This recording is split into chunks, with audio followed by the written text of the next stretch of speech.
Hello everyone, welcome to Let's Go to the Ring, where we look back on the good old days, and not so good old days, of World Championship Wrestling, series by series. I'm Bob Moore, and I'm joined by Alec Pridgeon, who's currently recording from 75 feet in the air and deserves all your praise. It's very, very cold up here. And John Mullins, who was rumored to be a druid, but it turns out he just played one in the 13th Age tabletop RPG. Say hello, John. Hello, John. Second episode. How's it going, guys? Pretty good. Can't complain. I'm not doing bad. Just looking forward to talking some wrestling. All right. Well, this episode, we're going to take a look at Starrcade 84, the $1 Million Challenge. I was 3. And sadly, this is not my first memory. I think I'd be glad about that myself. Before we get started on the actual show, we need to address one of the most pivotal events of the developing rivalry between the future WCW and the WWF, a day known as Black Saturday. Vince McMahon, in the midst of his national expansion, had a national cable deal with the USA Network. As the WWF expanded, however, he thought it would need a second station, and was interested in the time slot currently held by Georgia Championship Wrestling on Ted Turner's TBS. McMahon made an offer to Turner for the time slot, but was turned down. McMahon, never one to give up too easily, came up with a different plan. If he couldn't have the time slot, he'd just buy Georgia Championship Wrestling itself, and get the time slot that way. Contacting Jack and Jerry Briscoe, and Jim Barnett, 3 of the owners, he convinced them to sell their stakes in GCW to him, giving him control over GCW, and by extension, the time slot. A 4th owner, Ole Anderson, was ousted by my understanding, and went on to found Championship Wrestling from Georgia, CWG. On July 14, 1984, McMahon simply replaced GCW's weekly World Championship Wrestling show with highlights from his own other programs, which, by the way, went counter to a promise that he made to Ted Turner to provide original programming to TBS. This change, along with the difference in the WWF's larger-than-life atmosphere compared to the more sports-like GCW, would not go over very well with GCW's fans. TBS got letter after letter after letter from angry fans as the ratings fell. Ted Turner was not happy with McMahon, and McMahon wasn't too happy with Turner either, once Turner added further wrestling programming to his station to try and make up for the sagging ratings. Turner added shows from Ole Anderson's Championship Wrestling from Georgia and Bill Watts' Mid-South Wrestling. McMahon had thought his WWF would be the only wrestling content on TBS. This situation continues into 1985, so we'll see the resolution to it when we cover Starrcade 1985. For now, though, suffice to say it doesn't go particularly well for the WWF, and it's a very important stop on the way to the formation of the true WCW. Starrcade 84, the $1 Million Challenge, aired on Thanksgiving Day, November 22, 1984, from the Greensboro Coliseum in Greensboro, North Carolina, in front of a crowd of 15,821. About another 26,000 watched over closed-circuit television. We open with a short video of the finish to Starrcade 83's main event, showing the slightly awkward body press off the top that got Flair the win over Race. Bob Caudle and Gordon Soley welcome us to the show, and build up the matches that they have, along with the $1 million prize for the NWA World Title match. Rather than the wonderful bowling alley backdrop that you were fond of last time, John, they're now sitting in a booth above the arena, with the ring visible through a window behind them. I thought it was actually a pretty cool look, except for the points in the show where a fan walks by the window and stares in for a while or mugs for the camera. There's also a long period near the end where it's all black inside the arena. Right, you see the reflection, which is a little odd, too. Yeah, when they have the lights off in the arena for some unknown reason. I like that it showed how long the pauses were. Like, there wasn't any announcing or anything. You know, do they mic when they're talking in there? Do they hear that out on the ring? Or I mean, sometimes, like on TV tapings, stuff will happen between, like, he'll come out, they'll go to commercial break, and he'll sort of rile up the crowd, then they'll come back like no time had passed. But no, there's nothing with the announce team as far as I know. Okay. The few shows I've been to that were actually tapings of shows, I didn't hear the announce people at all. All right. We go right to the first match, but at least we did get an introduction this time. Let's go to the ring. The ring announcer says that this is the premier wrestling event of the decade, apparently, or the century, as he says the second time that he gives his introduction, before he shuffles through his notes and then asks the referee something. Did he lose his place right at the start of the show? That sounds like something I would do. Yeah, he couldn't have gone over that many things in 20 seconds. Yeah, I checked if there were any dark matches on this show, and I don't think there were, so it's not like they've done anything. This is literally your first page, buddy. Yeah. Our first match is Denny Brown versus Mike Davis for Davis's NWA World Junior Heavyweight Championship. Davis won the title at an event they didn't bother to show you on television. They just sort of told you it happened. And then they announced there was going to be a match for it, and then that's really all there is. They're on the last show separately, but they don't interact at all. Yeah. I'm used to modern shows where they have to stand across the ring from them, make angry faces, "Oh, we're gonna get you." But no, they're not even aware of each other. I think we've said before, this is kind of the sports period of it. So it really is just, the storyline is this guy's got the title, this guy's challenging for the title. Right. That's it, I guess. That's a gift for most, yeah. Interesting note, Denny Brown and Mike Davis, they're both from Florida. But this isn't the Florida-centric title, which we'll get later in the night. Mm-hmm. There's fast action to start with Denny Brown in control, using whips to the ropes, arm drags, and some very nice flying head scissors to repeatedly take Davis down. Brown works an arm bar in between further arm drags, along with a neat overhead throw and a fireman's carry.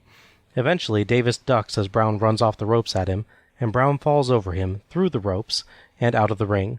He sells the back, and Davis actually goes out and helps him back in, even holding the ropes for him. Sportsmanship. Davis takes over with body slams and a backbreaker, but can't keep Brown down for the 3. Davis tries some whips into the ropes, but Brown keeps countering with forearm shots as he comes back, including one where he hops up to the second rope and then rebounds off towards Davis. They trade control for a bit until they collide on another Irish whip and both go down. They slowly get to their feet, and Brown hits a forearm to send Davis into the corner, where he hits more forearms. Davis whips Brown into the corner and hits a belly-to-back suplex, bridging for the 3 count. Except that the ref hands the belt to Brown. Surprise. Even though the announcer proclaims Davis the winner and still champion. I will give credit to Davis's reaction here. He looks totally stunned and he just bellows, "What?" loud enough to be heard really far in the distance. I missed that when we were first watching because I was pretty much having the same reaction. Sure. Yeah, I can see that. So Sully and Caudle are confused at first, but eventually they explain that Brown got his shoulder up and Davis had his down. It's a really confusing ending for the first match. It actually gets worse if you look at it again, because if you watch the way it plays out, Davis does the move, and they're both down. The ref looks at him, not at Brown, and starts counting while staring directly at his shoulders, as if the other guy is not also down. Yeah. But there's no reason why you should not look at all towards the other direction. Right, yeah, I should be checking him still. Davis does show great sportsmanship again by going over to congratulate Brown. It was kind of cool to see that even after a controversial ending. And we did get a replay as well. There's actual replays this time, guys, rather than no replays, but someone being thanked for replays. They're spoiling us. But it doesn't really make things any clearer because it actually cuts off before the 3, which is a recurring theme with the replays tonight. I don't get why they did that, but... Well, they don't want to spoil what had already happened on the show. Yeah, I got nothing. I'm fairly new to this early WCW. I'm used to watching later WCW or current wrestling like I do regularly. So I'm used to what a cruiserweight, which is what the term is now, is. I'm used to luchadors and Japanese wrestlers and people that wrestle in style. It's nothing really against them because they do a good job, but it just, I don't know, it's not what I'm used to. So it's kind of hard for me to get into it as much as maybe I should be. I don't know, I'm too used to later stuff, so it doesn't quite feel like what I expect it to be. It's close to the idea of the later opening matches, but it's not the same type of performers or same type of performance quite. Right. Exactly. If you didn't watch wrestling, and someone brought Mike Davis, Denny Brown, and then Ric Flair out, you wouldn't go, oh, Ric Flair's obviously not the junior heavyweight. Whereas you're looking at wrestling later, even in WCW, it's Rey Mysterio, Psychosis, and then in Ric Flair, you go, okay, Ric Flair is obviously not the cruiserweight. Right. These guys are. Right. Okay. I think everyone was surprised by this. Like, the whole staging in the beginning where he's got this pile of paper he's flipping through, trying to, the announcer's trying to get his place, and everyone's setting up, and then the controversial pin and reversal. I'm just wondering if this is sort of something that they added at the last minute or what. But I felt like it was, watching wrestling, I've always felt that to a certain degree there's a storyline and so-and-so is supposed to win or whatever. But with this one, it's kind of genuine. They're like, all right, these two people are going to show up and see what happens. Huh. I could see that, actually, if it's one of the cases where they didn't inform the announcers of the finish or things like that, because at least from what Tony Schiavone has said, one of the announcers on this show that goes on to being the voice of WCW, he has been fairly open with the fact over the years that they didn't always tell him what was going to happen, and sometimes that gets you a good reaction from the announcers, and sometimes it gets you blank stares and confusion. Right. Yes. So I thought it was a nice match, a pretty fast-paced one. Pretty smooth overall. A few of Brown's moves did get a little bit sloppy. The rebound forearm in particular kind of looked like it might have been intended to be a splash at first, and he just improvised when he wasn't getting the distance he wanted. Could be, yeah. There was a little too much reliance on whipping each other into the ropes or corners. That seemed to get to be about every other move, and it got pretty repetitive. But overall, I liked it pretty well, and I thought that the sportsmanship shown by Davis was actually really cool. It's rare in wrestling to see the wrestlers go outside and no one then tries to whip each other into the railing or the turnbuckle or anything like that. It's just, he just goes out there and says, hey, come back in, and holds the ropes for him. And it's like, oh, that's kind of a cool way of doing a face versus face match. The ending, though, that was awful. Not a good way to end your first match. Just confuse everyone with the very first thing. You want your first ending on the show, I think, to be pretty clean so people can keep that momentum. And maybe they were thinking, oh, we'll shock them with something and that'll make them pay closer attention. But I think it kind of saps things of momentum for me. Coming in 1983, the title that they're fighting over here was held by a Japanese wrestler. I believe his name is Shinjiro Otani. I might be saying that wrong. According to Wikipedia, there must be some sort of dispute with the companies, because suddenly they just say someone else won the title, and then they're defending it. A couple of champions later, we have Davis, and then obviously Brown wins on this show. Basically, immediately following this in 1985, it goes back to being the original champion who wasn't actually beaten by anybody for the title. Huh. So the vice president of NWA is the head of All Japan Pro Wrestling. At this point, New Japan Pro Wrestling, which sounds similar but is different, leaves the NWA, at which point they take the title off of Otani, who they just give it back to, and give it back to Denny Brown, because he won at a Starrcade. Okay. We go back to Tony Schiavone in the dressing room. Tony builds up that after winning the title last year, Flair has competed as champion all over the country, and he's still champion now. He did have a brief break in the middle of the year, as we discussed, but, he's still champion. It's technically a true statement. Yes. And we go right back out for our second match. This is Brian Adidas versus Mr. Ito. Interesting note here. He was definitely called Adidas on the show, but his name is apparently Adias when he shows up later in World Class Championship Wrestling. I kind of wonder if the shoe company maybe found out and sued or something, and he had to change it. To be fair, it is spelled differently. Adidas is with an A and his is with an I believe. Or it's the other way around. Either way, it's not the same. Anyway, I kept waiting for like a Mike Nike or a Joey Reebok or something like that to come on out. Chris Converse. That actually needs to be a wrestler's name. Or Drew Balance. There you go. There you go. That's good. I like that. And Mr. Ito is known as the Japanese Terror, apparently. Mm-hmm. Brian Adidas gets monster cheers, as the announcer notes that he's, quote, very popular. That seems to be an understatement. Apparently, yeah. My understanding is that he's a friend of the Von Erichs, so maybe that's carried over to here in some way. Huh. Some chain wrestling to start, with the two evenly matched. Adidas escapes a headlock from Ito and puts on his own, but Ito flips into a pin attempt before getting free. Ito gets control with an arm lock and pulls Adidas' hair to keep him from fighting free a few times, but Adidas escapes and gets his own armbar, hanging on through Ito's escape attempts.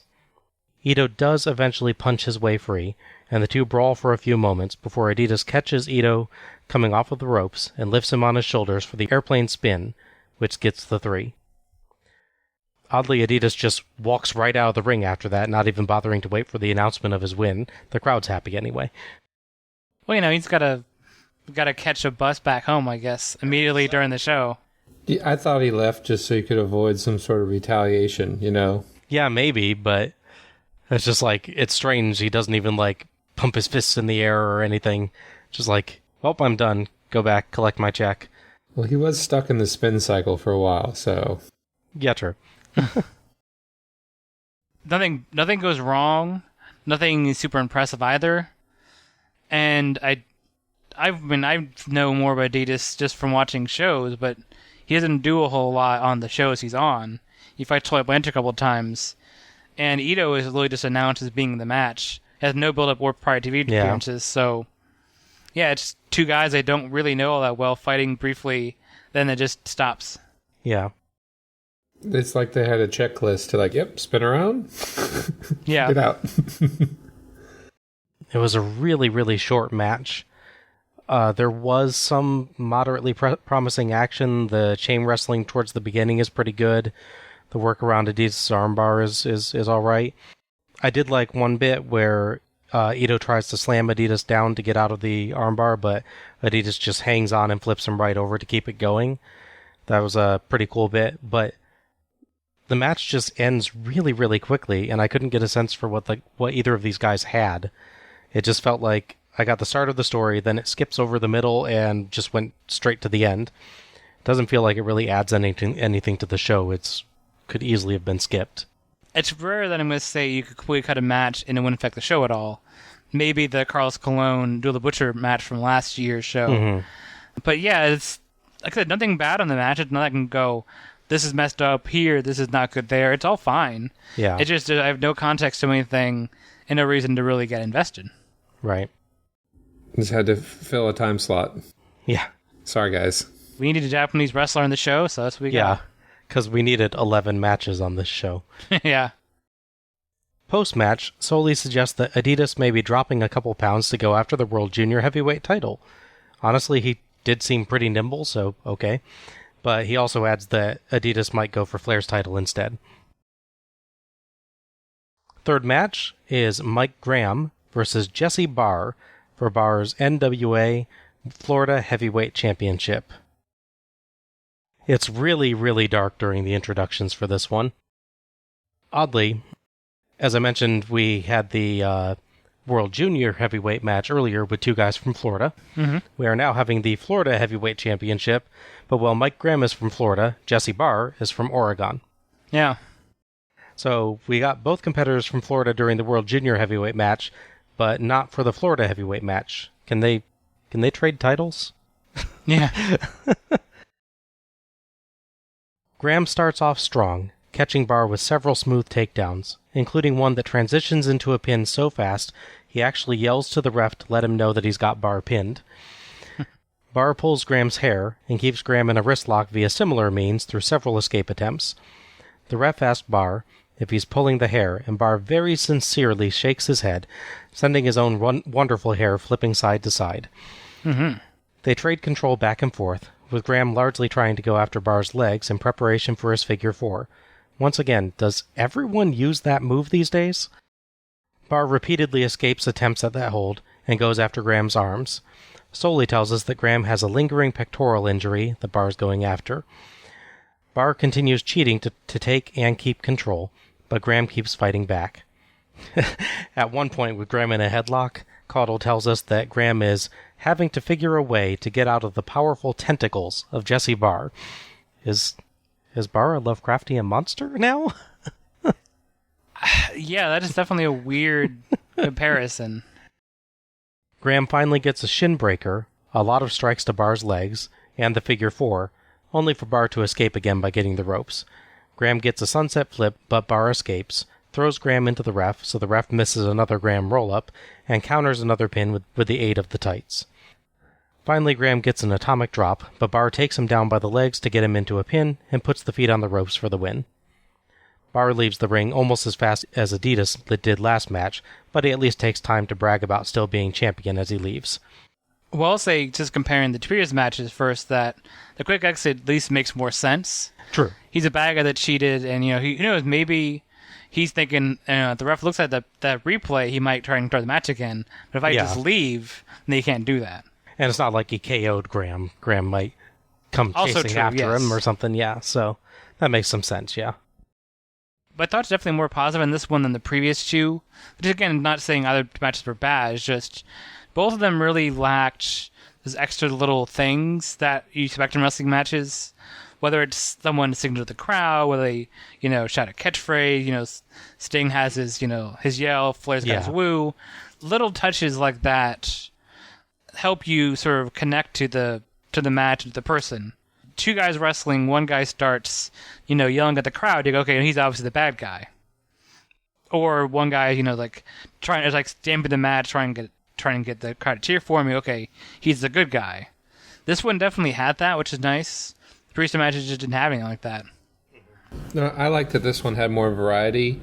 They all had their own repertoire of moves, and they went back and forth, back and forth. It wasn't just a Graham or Barr, but they all worked their way to the ropes. And as you know, if you touch the ropes, you get the special powers and everything. Of course. And not only did they do that, but it also had the controversial ending where someone cheated. I was hoping they would do a reversal, after they reviewed the tape or whatever, and. Oh, there's never a review of the tape, John. Oh, okay. Even if there's an instant replay, the referee's decision is final. Okay. Yeah.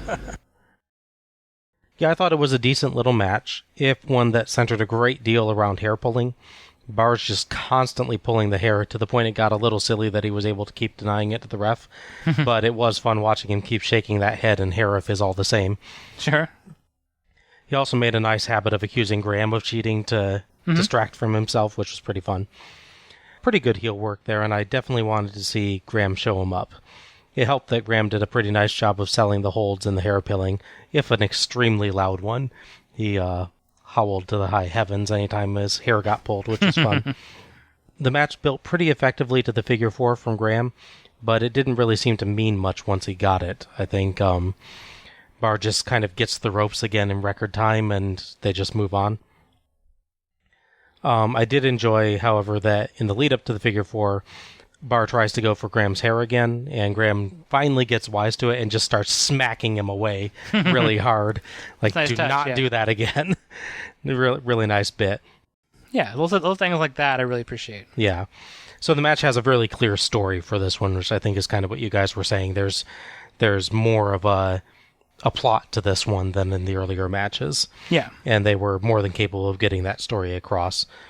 The ending sequence just felt a little bit flat, but nothing really wrong with it. It's just nothing particularly exceptional. Yeah, see that. There's a lot of tension for the title, mostly in Florida. At one point, the title was held up, which is not the same as being vacated. Just means they're not sure who the winner is and make the same people fight again.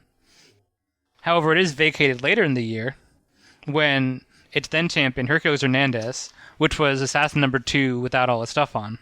He's holding that championship and apparently gets in a backstage fight with Wally McDaniel. I believe he's definitely stripped the title. I don't think he's actually fired, but yeah. So there's a title being held up and title being vacated, both within a year of time for this one title. Shades of things to come. Is this match where they change the ref, or is the next match? I think it's the next match where we get the guy in the blue bodysuit instead of the normal ref outfit. Yeah. I didn't actually note down when that happened, though. So, let's mention it at this point. There's an odd blue bodysuit ref that I don't know why he's dressed like that, It must be from another organization that they've split the refereeing duties, and that's the outfit in that card, but Yeah. weird look for a ref. I can't believe you didn't notice who the referee for the first 3 matches was. It's Earl Hebner. Oh my gosh, really? Yeah. I did not catch that at all. You will see him on most of these shows through 88. That is funny.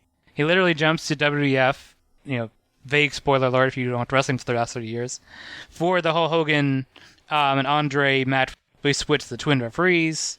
That's when he enters the company. That's interesting. I did not know that at all. Yeah, he was a ref the entire time. I was like, that looks like Earl Hebner. I Googled it. I'm like, oh, it is Earl Hebner. That's why. Our next match is Assassin number 1, the shorter assassin, and Buzz Tyler versus the Zambui Express. That's Elijah Akeem and Kareem Muhammad with Paul Jones. And it's a tag team elimination match. Paul Jones brings in the Zambui Express at some point during 84. It's important because he loses Assassin number 2 after he's unmasked by Jimmy Valiant. And during this point, he tries to help Assassin number 1, who still is numbered even though he's literally the only one there. Yeah. I still don't understand that. That's rather strange, isn't it? I would switch it, say number 1 Assassin. That's just me. If I was calling myself that, I'd switch that. I could see that. But he's trying to help him out, but his interference keeps backfiring, so finally Assassin number 1 just turns on him, whereupon he immediately sicks his new tag team on him. Buzz Tyler really doesn't have any interaction with the group before. So originally this match is announced about 3 weeks before the show as something completely different. So they announced they're having a 6-man elimination body slam match, where it's going to be the Zambui Express and Superstar Billy Graham against Buzz Tyler and American Starship. The American Starship. It's a great tag team name, which is the original gimmick of Scott Hall. Yes. The week after that, they then announced that Superstar Billy Graham is the number 1 contender for the U.S. title for later in the show, and just sort of quietly pretend they didn't announce the match already. Even on the last show, they don't really talk about this match happening. Although begin with Assassin number 1 is saying he's going to be out there with Jimmy Valiant for a different match. Yes. But then this match kind of still happens. Okay. Can I just say that I really, really wish that they kept it as an elimination body slam match, because it would have been shorter. That's true. It's not a particularly long match, but I could have done with less of it all the same. Yeah. You liked it, huh?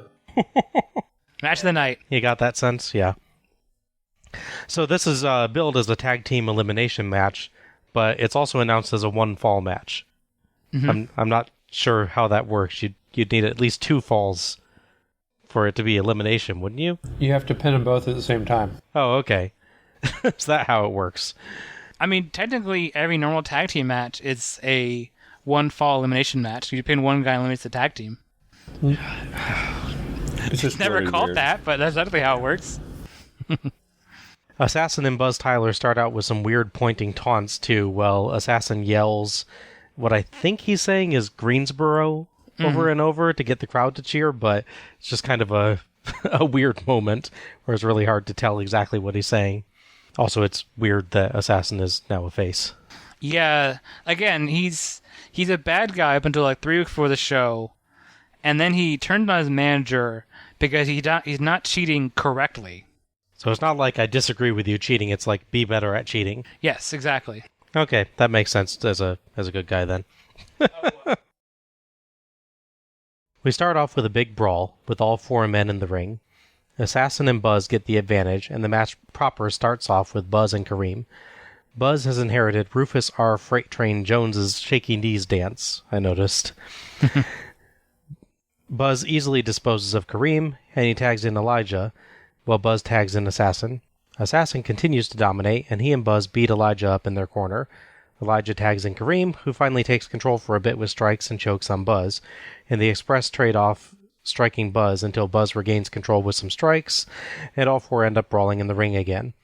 Buzz and Elijah end up outside the ring, and we see the ref counting, and then the ref turns to watch Assassin and Kareem in the ring instead. Assassin and Kareem collide, and Assassin falls on top for the pin. Post-match, Assassin goes for Paul Jones, but he runs away and takes cover by Elijah while Kareem rolls out to join them. And at that point, we're finally told that, yes, Elijah and Buzz were actually counted out. Mm-hmm. Even Sully and Caudle sounded pretty confused about that for a little while. It's really not that interesting. I have obviously more context to the story than you guys do, what little there really is. And it's, I don't know, again, it's like, Buzzstar especially is not bad. He's got a little of air presence. Assassin number 1 tries to do that, which is a big change from last year's show where he's just a guy and headbutts people. Zambu Express, you really can't do much with them. The other team only really works. Like, if they were a WWF team, you throw the Rockers against them, that kind of team. So they, guys are running back and forth and they're being bumped off of. Yeah. That's the only way they work. Any other team, you'd be just bored to tears because they're just sort of walking around and punching each other softly and then falling over. Yeah. And yeah, the elimination aspect, especially when being promised a body slam elimination match, is really disappointing because apparently it happens just off screen.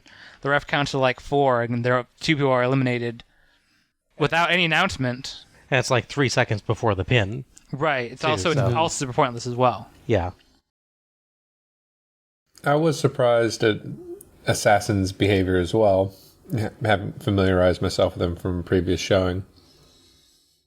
Maybe he was just doing, acting differently as a ruse, or, to get in. I don't know. I mostly attribute it to Dusty backstage saying, "Hey, you're a good guy now. You got to dance. You got to shake around." That's what I do. Yeah. But I can't confirm that, obviously. It's like you have no character. Get a character quickly. And that's his best idea. Masking was a big thing with other superstars. I can see that with the luchadors. Yeah. You can't. It's a real big deal there, yeah. Did they ever do that with Assassin later on, or is that? Not to my knowledge. In fact, he shows up later as a manager and is still wearing his mask. Yeah, no, from my understanding, he's never unmasked officially. Mm-hmm. At some point, he changed his gimmick, but changed to a different mask gimmick. So he doesn't lose a match and then he's forced to do something else. Yeah. No, just kind of stopped doing it. Yeah, this was not good. There's no major screw-ups on anyone's part, but there's nothing of any interest either. It's just a bunch of basic strikes and people brawling, and much like the first match from Starrcade 83 that also involved Assassin number 1 and leg wiggling. That's true. It just never feels like the faces are in any real kind of danger whatsoever. Even when the Express land a few strikes on Buzz, he just fights them off and we go right to the finish from there. And it's a really confusing ending, like we mentioned, where the eliminations aren't clear. And so that pretty much killed anything that the match actually did have for me. Really dull match, really bad ending. I did not like this one at all. I was thinking, when you could have adjusted that. And I don't think there's to be clear, I don't think there's any situation where any combination of this makes a amazing match, must see kind of thing. There's obviously there's a low ceiling on this. But that said, if you didn't have the Adidas Ito match, because nothing really came of it, put Adidas and some other guy, smaller, fast running, sort of jumping guy, against the Express. Mm-hmm. So you could have, like I was saying, with like a Rock and Roll Express kind of thing, or Rockers, where you have two stories. You have fast, agile guys, and you have slow, powerful, hard to knock over guys. Yeah. If that had just been a straight match, that would have been better. Obviously, we can't really take Denny away from his title match or anything, but if you could get Denny Brown and Adidas into this, they could probably bump around for these guys, and they could bring the excitement, and those guys could just be there and look big and powerful and everything, and it would work. I think part of the problem with this match is the Zambuia Express don't even get to look big and powerful. That's true. They're just there and they punch a few times and then they just get their butts kicked. They're just there to be antagonists. Yeah, they're not. They don't really. They're just props for the match for a little bit. Yeah. To let Buzz and Assassin show their moves off, and Buzz and Assassin don't really have any moves to show off other than leg wiggles. So yeah, I was actually a little angry after watching this match. Why is this? Why did you even bother with this? It's so pointless. Any follow-up from the Amazing Pointless match, Al? Yeah, I got a bunch of little things. Not too much with the people involved. The reason why I mentioned that is because the Zimbu Express break up in 1985, pretty early in that year, in fact, yeah. So sadly, there's no great Zimbu Express match at Starrcade 85 we look forward to. Yes. Yeah. Once they both leave, they don't do a super amount of note outside of wrestling. One of them, Kareem, which is obviously his actual name, would find a wrestling school and train one notable pupil, New Jack. So yeah, more reason for Bob to like the team. Without him, we wouldn't have New Jack. Oh, man. Assassin number 1, we'll see a little bit of him on later shows, never in this much of a focus. And after he leaves wrestling officially, he forms his own wrestling school called the Power Plant. Aha. Which is where more notable wrestlers like Goldberg are trained. So a good counterbalance maybe to the New Jack thing for you. Okay. Buzz Tyler hangs around for about the next half a year or so in this company. He wins the Mid-Atlantic title, hangs around for a while, and then in July abruptly quits Mid-Atlantic and wrestling entirely. He is just gone. He's also gone with the title belt, because he claims Dusty Rhodes owed him money. Who knows, maybe he did, maybe he didn't, I don't know. He quits wrestling altogether and leaves with the belt. I assume they got it back at some point. So no one really long-term prospers out of this match, which I guess is appropriate. Yeah. Okay. Amusingly, they cut to Caudle and Sully following that match while they're still reading their notes. And Sully kind of looks up in surprise for a moment and then recovers quickly and talks about the upcoming interview with Dusty Rhodes. Sully and Caudle build up the $1 Million Challenge again and review some of the match results so far. We go back to the dressing room for an interview with Dusty Rhodes, who is chilling in a chair with his jacket draped over him. You have been all over the world. You're one of the biggest stars in professional wrestling, if not the top name. The question is this the biggest night of your life? Well, Tony, throughout the history of wrestling throughout this country, Dusty Rhodes and Ric Flair names have been etched in stone throughout the world. I told Ric Flair live on television, I said, people got to make a choice. The people have to come sooner or later, find out who is the greatest wrestler, who is the greatest man alive on this earth today, professional wrestler. Ric Flair, I know you're listening somewhere in this building. The talking is over. There's no more talking. There's no more bobbing and show business around and driving your big cars and showing your big watches and your fancy house and your fancy diamond rings. Dusty Rhodes, the American dream, relaxing here, sitting here live and in color via satellite throughout this world, telling you one thing, very shortly from now, $1 million goes in my pocket, Ric Flair. The world's title goes in my pocket, Ric Flair, and you are going to be yesterday's newspaper. And let me tell you something else. Everybody take heed. Joe Frazier, wherever y'all be listening, because I don't want you sticking your nose in my business. Me and Flair, $1 million. I'm resting. I have nothing else to say about this thing except I'm the prettiest man living alive anywhere in the universe. That's it. One of my goals in life now is to tell someone that they're going to be like yesterday's newspaper and have it actually sound cool. Yeah. Do you think it sounded cool when Dusty said it? Oh, yeah. Yeah. You gotta get that drawl, though. You gotta elongate words. Gotta do it right. Yeah, for me, I love Dusty Rhodes interviews, and even with his oddly very chill pose with the jacket over him, this one's no exception. He has tons of charisma, and he's got a great challenging tone. It makes it clear that he respects Rick for what he's been able to accomplish, but he definitely believes he's going to win. He has some nice shots in there, too, about Rick showing off his wealth. I think Dusty's best when he plays up his kind of common man gimmick, and that's a good kind of nod to it. One thing for me, though, Dusty spends the entire interview shaking his finger at the screen. Feels like I'm getting lectured at school or something. I mean, if you're the prettiest man alive in the universe, you can do what you want, I guess. I guess so.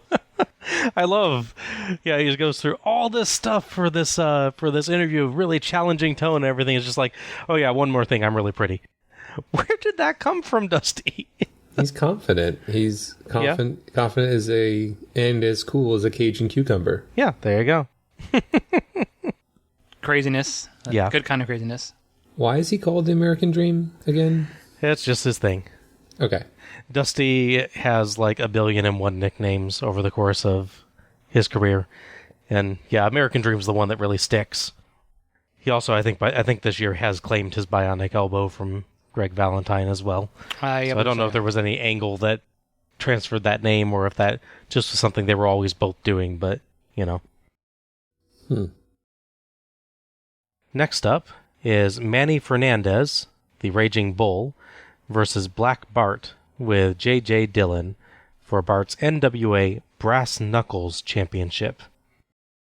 So, I'll go over this a little bit later as well, but there's a weird story throughout this show in the build-up where they're clearly building up to a match between Tully Blanchard and Dick Slater, and separately building up Ron Bass and by association Black Bart as his tag partner and Ricky Steamboat, but then they just quickly reversed that for no conceivable reason, which kind of leaves Black Bart in kind of a weird situation because him and Ron Bass are technically the Mid-Atlantic Tag Team Champions, but they're both apparently also both singles champions.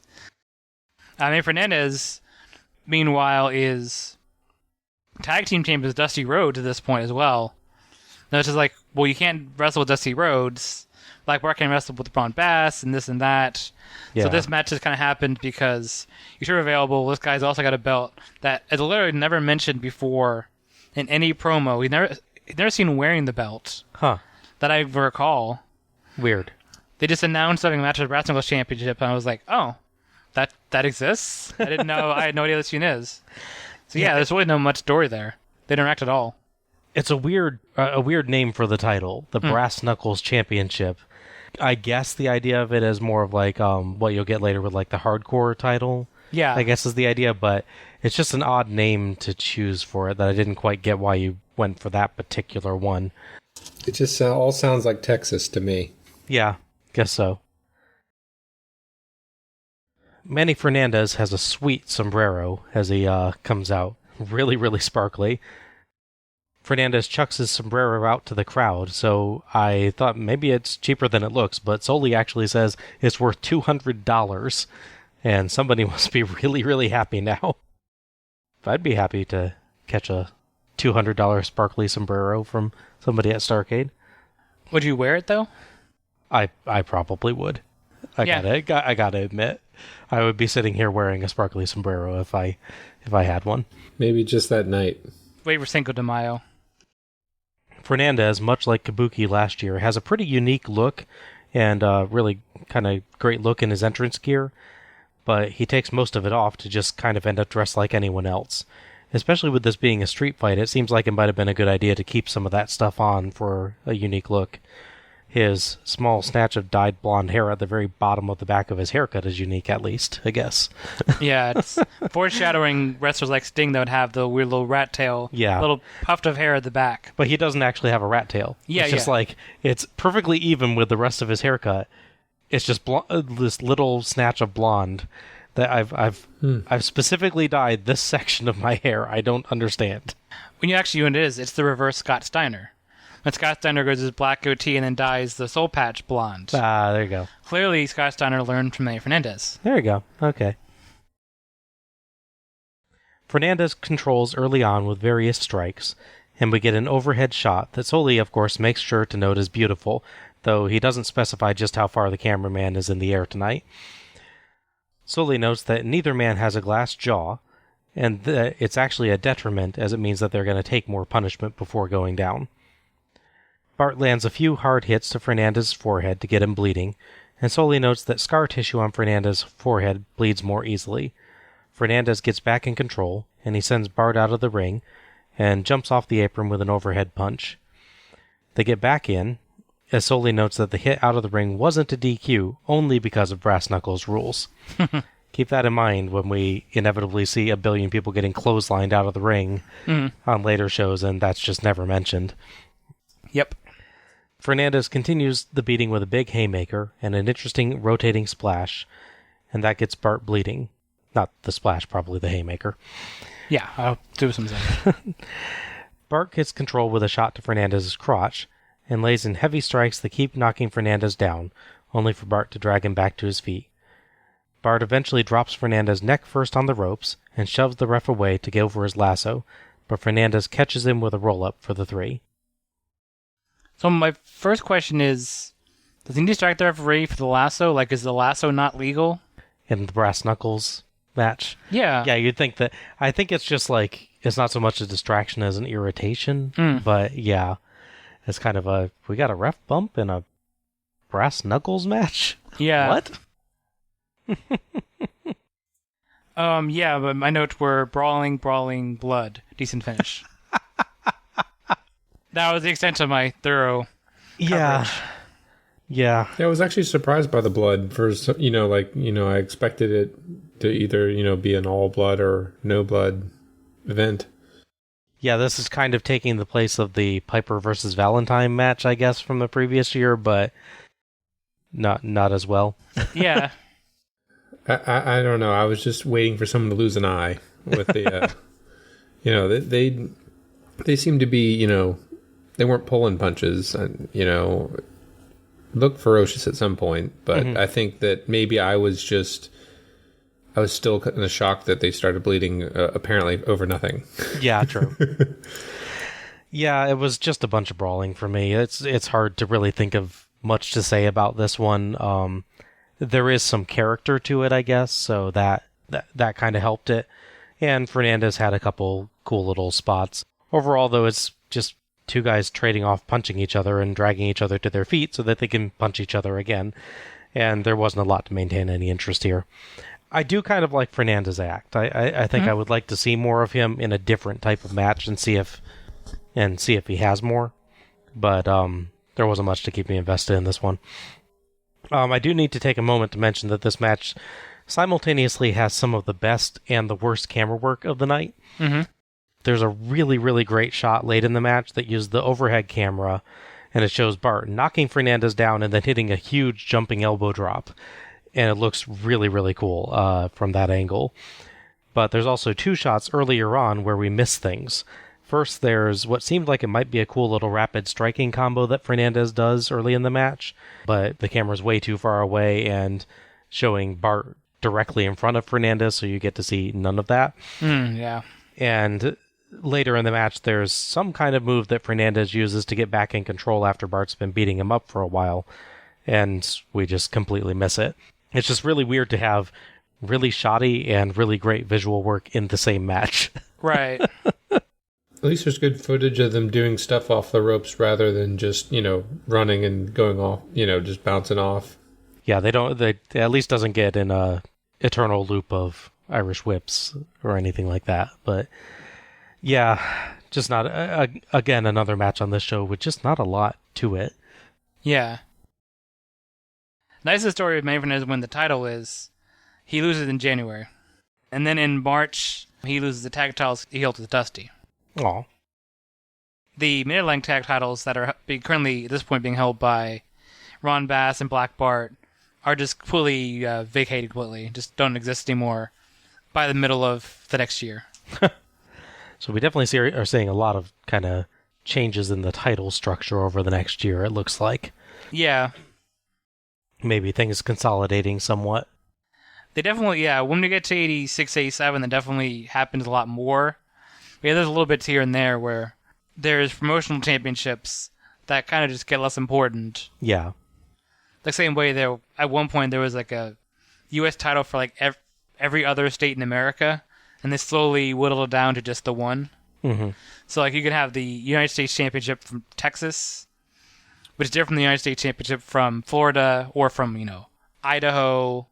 Yeah. But having just one makes it a lot simpler. Yeah. Less confusing, for sure.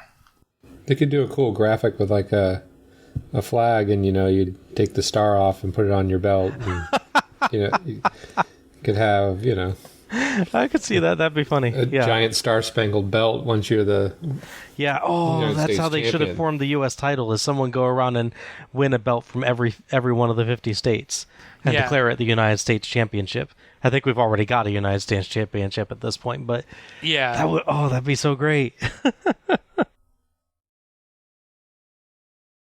After the match, Soli notes that Fernandez has two titles, And we get a replay of the finish as Caudle and Sully point out that J.J. Dillon and Bart's plan backfired. Sully notes that we'll have a 7-minute intermission, and we'll have some highlights from Starrcade 83 and some interviews. The only Starrcade 83 highlight that we get, though, is the replay of the finish to the Flair versus Rates match again, so I'm not sure if that means that's the only highlight they had, or if they played the wrong video package. Both, probably. Probably. After the extremely short highlight package, we go back to Tony interviewing Ricky Steamboat. Tony explains that Blanchard and the Long Riders injured Steamboat's back and asks him how he's feeling. Steamboat says that everyone's been looking forward to Starrcade 84, and he starts off talking about previous issues involving the U.S. title tournament, but he says he's on a different path now. He ended up with Blanchard and his pals coming into his gym, hurting his brother, and then trying to hurt him just before Starrcade 84. He goes over his injuries, including torn muscles, a bad bruise, and floating ribs. He mentions that he's been going to the chiropractor every day, but that it's only been 2 days. Steamboat says he's putting the pain out of his mind and focusing on Blanchard as the evening is so important to him that he and Blanchard have both put up lots of money. Steamboat says he doesn't want Blanchard to know how bad he's hurt, so maybe he shouldn't have explained it then. Maybe not. Blanchard will know that he's been down before, but no matter what, hurt or well, a wrestler still carries on. Blanchard is nothing but a yellow-bellied coward, and he can't go anywhere because of the contract. Steamboat will remember that Blanchard tried to keep him out of Starrcade 84. I thought this was a longer interview than Steamboat tried last year, and it feels a lot less focused and snappy than he managed before. He's in pain. Yeah, he is in pain. It's still not a bad interview. He has a few good lines. I particularly like his closing about remembering that Blanchard tried to keep him out of Starrcade. You know, not just the fact that he was attacked, but the fact that it's before this big important event that he really wanted to be a part of. Steamboat always does feel genuine. Oh, yeah. So you get a feeling, even if it's not a polished interview, he gets the point across. He gets you liking him during it and feeling for him. But yeah, there's some oddities in it, like him saying that he doesn't want Blanchard to know how much pain he's in almost immediately after he explains his injuries in detail. Mm-hmm. And him building up that he's been going for the chiropractor every day for 2 days. That's a great line. But yeah, there's emotion in there, and it does help build the match. It's definitely longer, and it's less effective in general, but if you cut it down to the bullet points, it still works. Mm-hmm. It doesn't make sense to hear him call someone else a yellow-bellied coward. It seems like he would be, have a little bit more sense of sportsmanship about it, even though he has been treated poorly.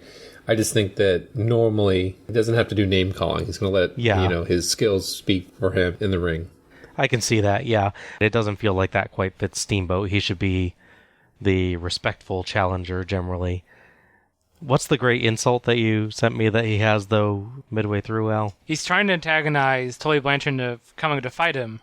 So he says, I believe the quote is, your mother sucks eggs and your father eats refried beans. Yes, how do you feel about that? And he walks off. Yeah. So, as you said, John, insult's not really Steamboat's game, I don't think. Tony says that he's going to find Blanchard to talk to him, too. We go back to Sully and Caudle, and Sully says that Steamboat is articulate. I'm not sure that I agree in particular this time. And that Jim Crockett has said that he's intense and fired up, and that Blanchard should have a tough evening. Caudle notes that due to the contract, Blanchard can lose the title if he's disqualified or counted out. So he's lost the champion's advantage, basically. Then we go back to Tony, and Tony's with Tully Blanchard and James J. Dillon. Tony asks if they were trying to injure Steamboat before the big match, and J.J. Dillon denies any nefarious plans.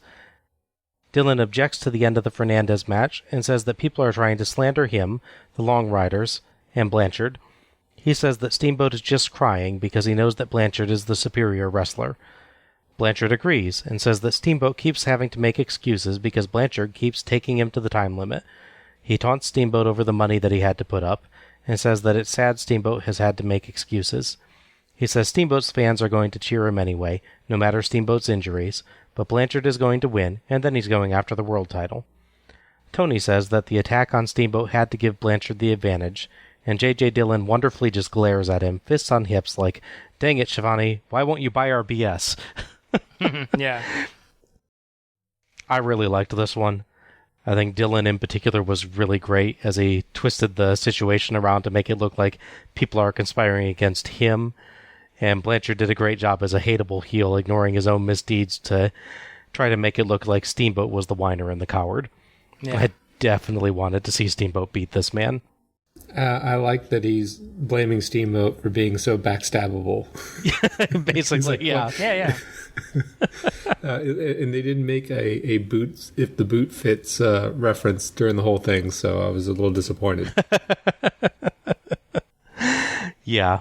Like you're saying before, I could have shortened Steamboat's one to just saying, they hurt me, but I'm going to still come back at you. So then they would feel even worse because he's simple, respectful, this is hard, but I'm going to fight through it, and then they're just completely dismissive and insulting. Yeah. Maybe even more effective that way, but it still works the way it is. They turn up their insults enough that Steamboat going low still feels like him going high in comparison, I think. Oh, yeah. But yeah, I think it'd be a little bit of a stronger comparison if he'd ironed his out a little bit more and kept the insult out of it and just been the respectful challenger still, maybe. Exactly. Yeah. Solely points out that Blanchard is already looking beyond this match, planning on challenging for the world title, but that he best pay attention to Steamboat. Thought that was a nice little bit of commentary there from Solely. Solely and Caudle discuss the upcoming Wahoo match as a fan glances in the window, and Solely notes that they'd take a long time just to list the titles that superstar Billy Graham has won in Kung Fu, Karate, Jiu-Jitsu, and weightlifting and powerlifting. I buy the last two. Sure. I'm not sure about the previous three from looking at superstar Billy Graham later and the condition of his martial arts chops.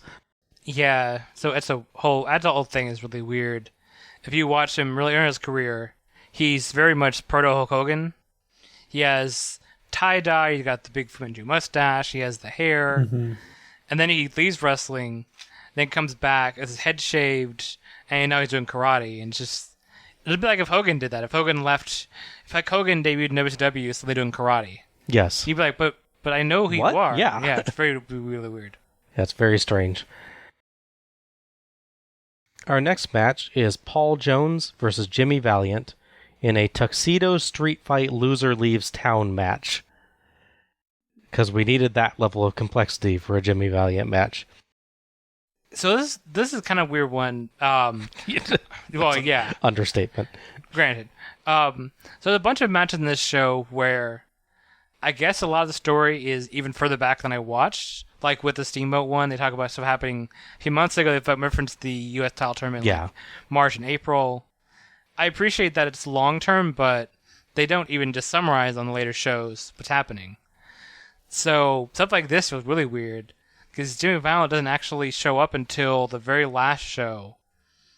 And they play a video package explaining how he had unmasked Assassin number 2, who becomes Hercules, but then he makes no appearances over like 3 or 4 shows, and then suddenly he's in a loser leaves town match, and also a tuxedo match, which I guess because Paul Jones over tuxedo, he's gonna he's gonna game, but he never has a promo like, I'm gonna dress up like you and do it better than you or something like that. I just sort of dump all this stuff on you on the second to last show. And oh, by the way, Assassin number 1 is now gonna be in his corner, also wearing tuxedo. We've seen 2 Jimmy Valiant matches, and both of them revolve around a loser leaves town match. That's his gimmick. Yeah, I guess so. He's just continually being threatened with leaving. Now, do tuxedo street fights have, the everyday kind, have like special rules in wrestling? So that's something that was really confusing to me watching this, because normally when you see something like a tuxedo match or something like that, the idea is you strip off the tuxedo to beat the guy. That is like the first person to lose X amount of his tuxedo has lost the match. That's clearly not the rule in this match. No. Because tuxedo parts come off very freely, as I'll get to in a moment, and no one loses the match as a part of it. So it's just it's just a normal match. They just happen to be, well, a normal street fight, loser leaves town match, but they just happen to be wearing tuxedos, which is strange. I know tuxedo matches were fairly common. They're usually managers fighting other managers. Mm-hmm. But yeah, they're almost never street fights, and they're almost never a wrestler against a manager. Yeah. Even if they were, they need to be a wrestler. We get actual entrances and entrance music this time, which was such a shift that I actually thought this was a video package rather than the start of the match. Paul Jones has a very nice tuxedo, complete with a Dracula cape, and he's flanked by one of the Zambui Express again. Jimmy Valiant is led to the ring by the tuxedo-clad Assassin number 1, and he wears a suit coat and suit pants over a t-shirt with the pattern of a tuxedo shirt on and a bow tie on it. I kind of liked that, actually. Jimmy Valiant kisses the ring announcer before the announcements.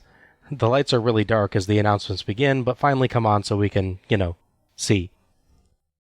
The ref argues a bit with Jones to get the Express member out of the ring, but the Assassin leaves more willingly. Valiant easily dominates and batters Jones, then chokes him with a small rope, ties the rope around his neck and around the top rope to immobilize him, and strips him of his tuxedo, as Sully and Caudle nervously comment about this being a family show and them possibly needing to cut away depending on where Valiant goes with this. Wow. Yeah. Eventually, Valiant does indeed strip Jones down to his wrestling tights and shoes, but Jones gets free while Valiant is celebrating, and gets a few hits in. Valiant just shrugs him off via shaking legs and arms, and gets a sleeper hold on a bleeding Jones, whose blood runs down Valiant's white sleeve. In a more dramatic match, that'd be quite the shot, actually. Jones is clearly out, and the ref drops his arm 3 times, but just kind of ignores the third fall because the Express member has gotten up on the ring apron. The ref goes over there to deal with him, and Valiant goes over and hits the ref from behind. Sully tries to tell us that he was going for the Express, but Valiant really did just seem to kind of aim for the ref. Yes, he did. Assassin comes in to deal with the Express, but J.J. Dillon sneaks in and clocks Valiant with an object of some kind in his hand, and Jones gets the pin on an unconscious Valiant. Valiant still lies unconscious as we go to Sully and Caudle, who explain that luscious Jimmy Valiant must now leave the promotion, because Jimmy Valiant has a billion names. Mm-hmm. Well, yes, it was mentioned in my notes. I wrote down nothing that interesting, mostly just Paul Jones having his clothes ripped off, cheap finish. I try to be concise. Yeah. My bullet points there. Yeah, it kind of captures it, doesn't it? But yeah, you summed it up succinctly, but it's just all over the place. Yeah. Yeah. And nothing really... There's nothing solid about it. It was just like, oh, well, let's see what else we can do. Yeah. It's just... Man. It wasn't really a match. No. It's an actual wrestler beating up a non-wrestler for a while. It's mercifully short, but it's kind of hard to get behind Jimmy Valiant when he binds the defenseless man to the ring ropes by his neck to beat him up and humiliate him by stripping him of his clothing. Yeah. It'd be one thing if it was like it's a tuxedo match, but Valiant starts out fighting him straight, and then Jones just like cheats, and that eventually ticks him off where he does not that level, but something to embarrass him. But he like immediately goes for dirty tricks against a non-wrestler. So who's the good guy again? Really weird, pretty bad match. I will give credit to Valiant on one thing, which is that when he's hit by the object at the end, he totally sells complete unconsciousness for the remainder of the camera footage of him. Yeah, so that's fair. There's no point where he like gets up right afterwards or anything like that. He is out. So that was kind of nice. And also, like we said, what is the tuxedo stipulation here? It's just what they're wearing. It doesn't affect the match in any way whatsoever. Yeah. You could use it to have Paul Jones like hide things to gain the advantage over Valiant with in his tux or something like that. Grab a object out of his pocket or something, but they don't use it at all. Yeah, I feel like if this had any TV build-up in the recent time, this would hopefully have some context. Like, Paul Jones, like, won't fight Jimmy Valiant because he's not classy enough. Jimmy Valiant should have been tuxedo or something, or even that shirt, and then it sets up that part of it and then other stuff. But no, nothing's. It's just both apparently important, but also kind of really stupid. Yeah, it feels like this is the end of like some kind of gigantic epic plot that we just haven't gotten at all. And like you said, maybe it's that it was on stuff from much earlier in the year and we're just we're kind of doing the last few shows before a Starrcade just to try and get it. I also would note it's kind of funny that Zambu Express is a 2-man team, but he comes out with only one of them. Yeah. Like, was one of them just not feeling it? Like, I'm tired from the previous show. They just agreed to, Assassin's coming out, and there's only one of him, so even though he's still called number 1 of 2. But... Yeah. Yeah, that's another one that I was not happy was on the show, to be honest. Well, I have good news and follow-up for you, Bob. Jimmy Valiant is not actually gone. He'll be back next year. Yeah, I kind of figured. Yeah, weirdly, you joke that this is like the end of the Big Epic Feud, but the thing is actually like barely the beginning. Oh my god. This run for like a couple of years, I think. I don't know how much on Starrcade, but from reading on Wikipedia about it, this goes on for a while. By different guys under Paul Jones' tutelage. I'm very done with Jimmy Valiant, so I'm not pleased to hear he's coming back at this point. He's got one more show at least to try and win you back. Yeah. We'll see. Give him a shot. Following the match, we go back to Tony again, and this time he is with Ric Flair. Woo. Okay, thank you very much, Gordon Soley, and it's always a pleasure to be standing beside this man, the heavyweight champion of the world, Nature Boy Ric Flair. And it's hard to say that you could be any better than you were 1 year ago at this time when you won the title. However, you have to be because you wrestle the top competition every night of your life, and you're still the world heavyweight champion. But tonight, it's not only for the title, and a man you know very well, the American Dream, Dusty Rhodes, it's for $1 million. Well, Tony, the greatest honor of any wrestler in the world today is to be the world heavyweight champion. There's only one honor greater than that. That's to win the world heavyweight championship and hang on to it for a period of time. This is Greensboro, North Carolina. I won the title here before. I've been all over the world, whether people like me or dislike me. They know that when I get in the ring, they're looking at the best wrestler, the most qualified athlete today to be called the world heavyweight champion. Dusty Rhodes, $1 million, Tony. The biggest purse ever put up for a professional wrestling match, as far as I'm concerned, any other purse for any sport of all time. $1 million cash. Ric Flair is going in that ring, brother, gunning. And Dusty Rhodes, you lay over there as laid back as you want to, Daddy. I know you're watching me right now. You better be half the man that you've told these people you are, because you're jumping on the number 1 stud in all of professional wrestling. Last year this time, I stood with this man right before the match with Harley Race, and I said he is ready. And I can say that once again this year. Ric Flair, the world heavyweight champion, is once again ready. Ric Flair's found his character, guys. Yay! Yeah. Yeah, he's not 100% of the way to the Flair that we'll come to know. He doesn't completely lose his mind in his promos yet, but he has so much more charisma this year, and he's got some of that arrogant champion thing coming across already. Mm-hmm. The ending line that he gives is particularly good. The Dusty, you better be half the man that you've told people that you are. That's so good. That is a good line, yeah. Much, much more developed personality than last year. I was really happy to see that. Definitely good to see Flair building up from where he was last year to where he is now. Yeah. He's, I think he's still modest. He's very... I'm not going to say absolutely respectful of Dusty in this promo, but he feels like he still is acknowledging that Dusty's a threat. And most he's passive-aggressive, right. Yeah. So, yeah, it's a really interesting development to see with him. I'm curious to see how quickly he'll develop into the full-on, complete over-the-top Ric Flair. But it was really cool to see how much he's changed.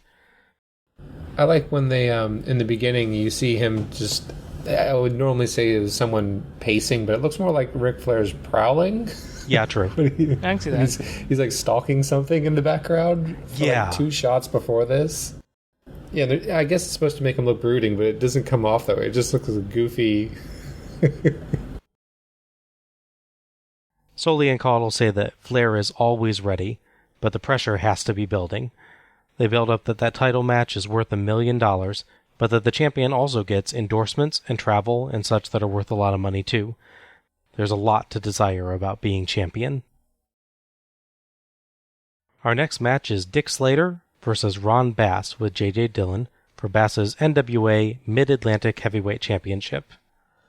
We have the weird parallel stories that don't seem to intersect at all. Up until the last show, there's no Dick Slater, Ron Bass, or Black Bart interaction. He's clearly got a thing going with Tully Blanchard. They just come back and Tully Blanchard's in his face about not helping him, this and that. But then they announced 2 matches being different, and he threw into a tag match the night before, and now suddenly he's fighting for a title that he's seemingly not even interested in. I mean, I'm sure he wants it because it's in front of him, but he said nothing about wanting it before. We're going Ron Bass, and it's personal, it's just Ron Bass is the title, and I guess you get to fight for it instead of Steamboat does. Huh. Yeah, I was kind of thought there'd be more to it, but no. I mean, you'd assume this one would definitely show up on the Mid-Atlantic show because it's the Mid-Atlantic Championship, so... Oh yeah, no, they make a point of showing that Dick Slater is back. Yeah. And he's immediately getting into stuff with Tully Blanchard. There's, in like 5 shows they watch, there's no paths crossing between the two of them. Strange. Yeah, I don't quite get it. We get the same entrance music again as Slater and Bass simultaneously come out to the ring. Slater is dominant to start, alternating between striking, working on a headlock, and running outside to chase J.J. Dillon. He comes back to the headlock, though, and solely notes that Dick would, quote, fight a buzzsaw and give it the first 2 rounds. That would definitely be a bloodbath. I'm not entirely sure, again, what that means, but, it sounds intense. Yeah? Yeah, I'm not sure I would want to see Dick Slater try and put a headlock on a buzzsaw. That seems hazardous to his health. Yeah, that wouldn't be pleasant. Knocking Bass out of the ring, Slater stops himself from going for Dillon again, and instead crawls on all 4s over for a headbutt on a returning Bass. He tries to stomp Bass in the face, and the ref actually catches his foot, which lets Bass take control with heavy strikes, especially a vicious knee strike to the head. Slater ends up tangled in the ropes, and Bass and Dillon both start hitting him, the latter with the referee distracted, as he bounces back and forth on the ropes. The ref eventually glances over, and Dillon just cheerfully gives him a wave, acting really innocent. Bass keeps hammering a dazed Slater, who sells being so groggy that he can't even tell where his opponent is, swinging lazily in the air in the wrong direction frequently. Slater tries a comeback, but an eye rake from Bass and some more strikes from Dillon stop that. Slater starts stumbling around the turnbuckles and Bass follows, catching up at each corner to land some punches. Slater manages to dodge out of the way and get Bass into the corner, and starts firing back. The ref comes over to try to get them to break, but Slater just grabs him by the hair and flings him out of the way, then hits a belly-to-back suplex to Bass, going for a pin. There's no ref, so Dillon comes in and kicks Slater, who no-sells, as Dillon freezes in fear. Slater body slams Dillon, sends him out, body slams Bass, and hits a leg drop to go for a pin, but the ref taps Slater on the shoulder. Slater thinks he's won, but the ref is actually entirely justifiably disqualifying him. Yeah. So Bass wins the match. Dillon comes back in to celebrate, so Slater beats him up, beats Bass up, and poses to cheers. So other than the finish, I really liked it. I haven't seen a whole lot of Dick Slater. I've seen more than John has, obviously. Or like the one tag match last year. Yeah. But I haven't seen a lot of him solo, and it's nice to see what he can actually do. His crazy, unhinged character definitely reminded me of Dean Ambrose today. I was going to say that, yeah. I was thinking I'd watch it the first time, for sure. It'd be curious to see how much that really influenced directly, because it's very, very similar. He doesn't do a rebound clothesline out of it, but he does the get caught in the ropes and kind of rock back and forth. He does, thing yeah. that Ambrose is pretty good about. And they actually look similar. They do, yeah. The hair, especially, yeah. There's a lot of interesting similarities there. So it was nice seeing him in a singles match, seeing what he actually can do at this point. It's a shame that they can't give a clear finish on their biggest show of the year. Yeah. If I were reviewing everything but the finish, which I know you can't do in a wrestling match, it'd be really, really good. But yeah, the finish takes away a lot of it because it just kind of stops. It fits the character, but I don't know. I feel like it could have done a different way for that. Yeah. I'm actually like surprised about the ref. You know, the ref was tossed. But wasn't the ref in like 1 or 2 matches before this also like assaulted as well? And it didn't change the outcome of the match? Well, there's the point where Jesse Barr like shoves Mike Graham into the referee. It clearly isn't accidental, but you could reason that the ref thinks it's accidental. So that's why there's not a disqualification there. Was there another one? The tuxedo match had some reference. Oh, right. Well, I mean, but that's a tux match. So, But they still, you know, it apparently was a pinfall match. yes, true. And they didn't use weapons, really. But yeah, I think in this one, it's just like there's absolutely no way that you can sell that as an accident. He clearly intentionally reaches over, grabs the man by his hair, and chucks him. Normal ref bumps you can kind of sell as, oh, he accidentally ran into him, or oh, he intentionally accidentally ran into him. Yeah. But with this one, it's just like, no, this was blatant. Yeah. It was entertaining, though. I mean, like, the match was, you know, upbeat, quick. Yeah, it's another brawl, but it feels like a better brawl. There's more character for me. Yeah. Mostly Slater, but Ron Bass doesn't nothing against him. He's technically sound in the match, and even there's not a whole lot of character to him, you can tell by his general mannerisms, and aided by Dylan, that he's a bad guy and not to be liked. Yeah. It's a brawl, but it's a brawl with an actual story to it. Like a solid storyline of, you know, they start out with Slater wild and unpredictable, but maybe getting himself in trouble by going after Dylan and stuff. Bass being more focused, but, you know, this kind of big bully type of character. They kind of work a storyline of Dylan repeatedly trying to cheat on Bass's behalf in there, and it all works pretty well, I think. The opening's a little bit weird. If there's a bit where Slater's kind of outside the ring for a bit and, you know, just gesturing at Bass, and feels like he's doing the cowardly stalling thing almost, but the crowd's really totally behind him still, so it's just kind of a bit of an odd moment to me. Especially with Bass saying, get in and fight me, and you're just like, wait, which is the good guy, which is the bad guy here? And then it becomes clear when Dylan starts trying to cheat. But Slater definitely, like you said, had a lot of character. I love there's one bit where he's got the headlock on Bass, and Bass tries to roll him into the pin that we see a lot. And Slater gets out of that and keeps the headlock on and gives Bass a noogie. Yeah. I was like, what? That was a pretty fun bit. For me, the real standout of the match was Dylan. I loved his like innocent act in front of the referee, and I loved his fearful, like frozen reaction when he kicks Slater at the end, and Slater just glares at him for it, and then gets up and batters him. Dylan was fun. I think my only issue with the match, like I said, is the finish. I could have seen you doing something where maybe Dylan and hide behind the ref, and there's like a pause, and then Slater decides to, you know, clothesline the ref to hit him, and they get DQ'd. It just feels weird that I get that he's being antagonized, but it's weird that he just gets self DQ'd sort of on his own. Yeah, I think it worked fairly well to me in that it goes with his wild persona that he's had, where he clearly spends the early part of the match not really thinking through his actions. Yeah, sure. So for me, the ending actually worked pretty well. I didn't really mind it. I don't think that much. But I think my mindset is that they could have tied that to the earlier part of the match, and also to Dylan talking about having issue with the ref in the Black Bart match. So he go, well, you know, the ref interference, distraction is going to hurt me. I'm going to use that to my advantage, and then do that. It worked for the story. I wish you'd have clean finishes on your biggest show of the year, but yeah, it is what it is. Right. This one actually kind of made me like JJ, like the other ones. Other matches I didn't have that feeling about him, but he played his role pretty well.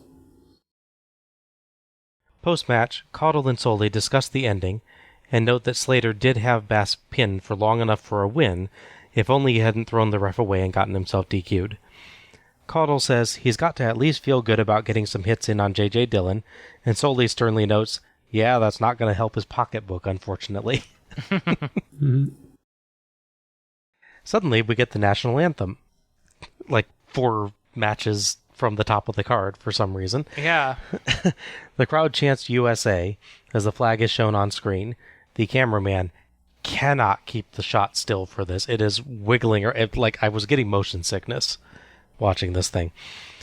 The anthem this time is instrumental, performed quite nicely on a trumpet.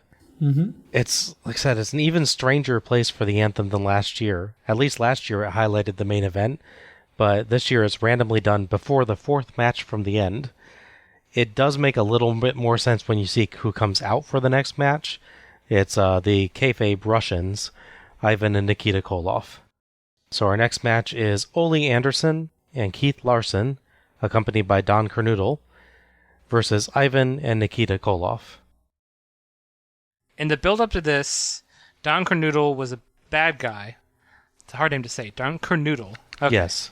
It's a fun name to say, if nothing else. He's a bad guy teamed up with Nikita Koloff. They're tag team champions up until they have the match with Fernandez and Dusty Rhodes. There's a funny bit where he's basically being goaded into the match by Manny Fernandez, who tells him to sign the contract and put his John Henry on there. That's not the right name. That's not the expression, yeah. Yeah, no. So they have a cage match, and I don't think he's actually even the one pinned, but the Russians turn on him because he agreed to the cage match, and they think that's why he lost. So they beat him up. This whole angle where he's stretchered out, and his parents even walk into the ring. They do a promo where he's at home in bed with a neck brace on, like, I'm not sure I'll be back in wrestling. He does a later promo saying that he made a call to Ole Anderson, the guy who helped get him into wrestling in the first place, and Ole Anderson's going to find a partner. They got to Ole Anderson doing a promo where he's supposed to be mad, like, my student was beaten up, he may never recover, his livelihood had been taken away. But he just really chill, sitting back in a chair. Maybe he's going for like a Taken style, really calm, I'm going to get you, I'm not mad, I'm serious, but I don't know. A Jake Roberts type of promo. Yeah. It's not a bad promo, it just doesn't feel the level of intensity that I would think for this story. And then going into it, on the final show, Ole Anderson sends him a telegram. It kind of dates the show a little bit. He sends him a telegram to tell him who his mystery partner is going to be, who is Keith Larson, who is the brother of Don Kernoodle, who I don't know if that's kayfabe or reality or not. I'm not actually sure, yeah. They treat it as a real-life thing, and they explain that Larson goes by that name so he doesn't sort of profit off his brother's success and be his own man.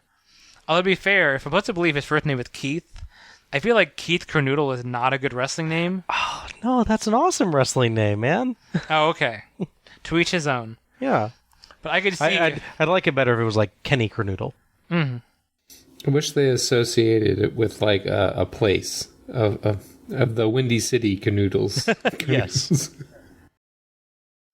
There's also a weird bit in the build-up where Kernoodle comes out with his brothers before the match is officially announced, and his mother, but not his father, and they talk about how his parents have been with them this whole time, and then they wait a few minutes, and they finally go, oh, by the way, your dad's not here because he, like many people, has to work, which is fine. And then they play a video package of him.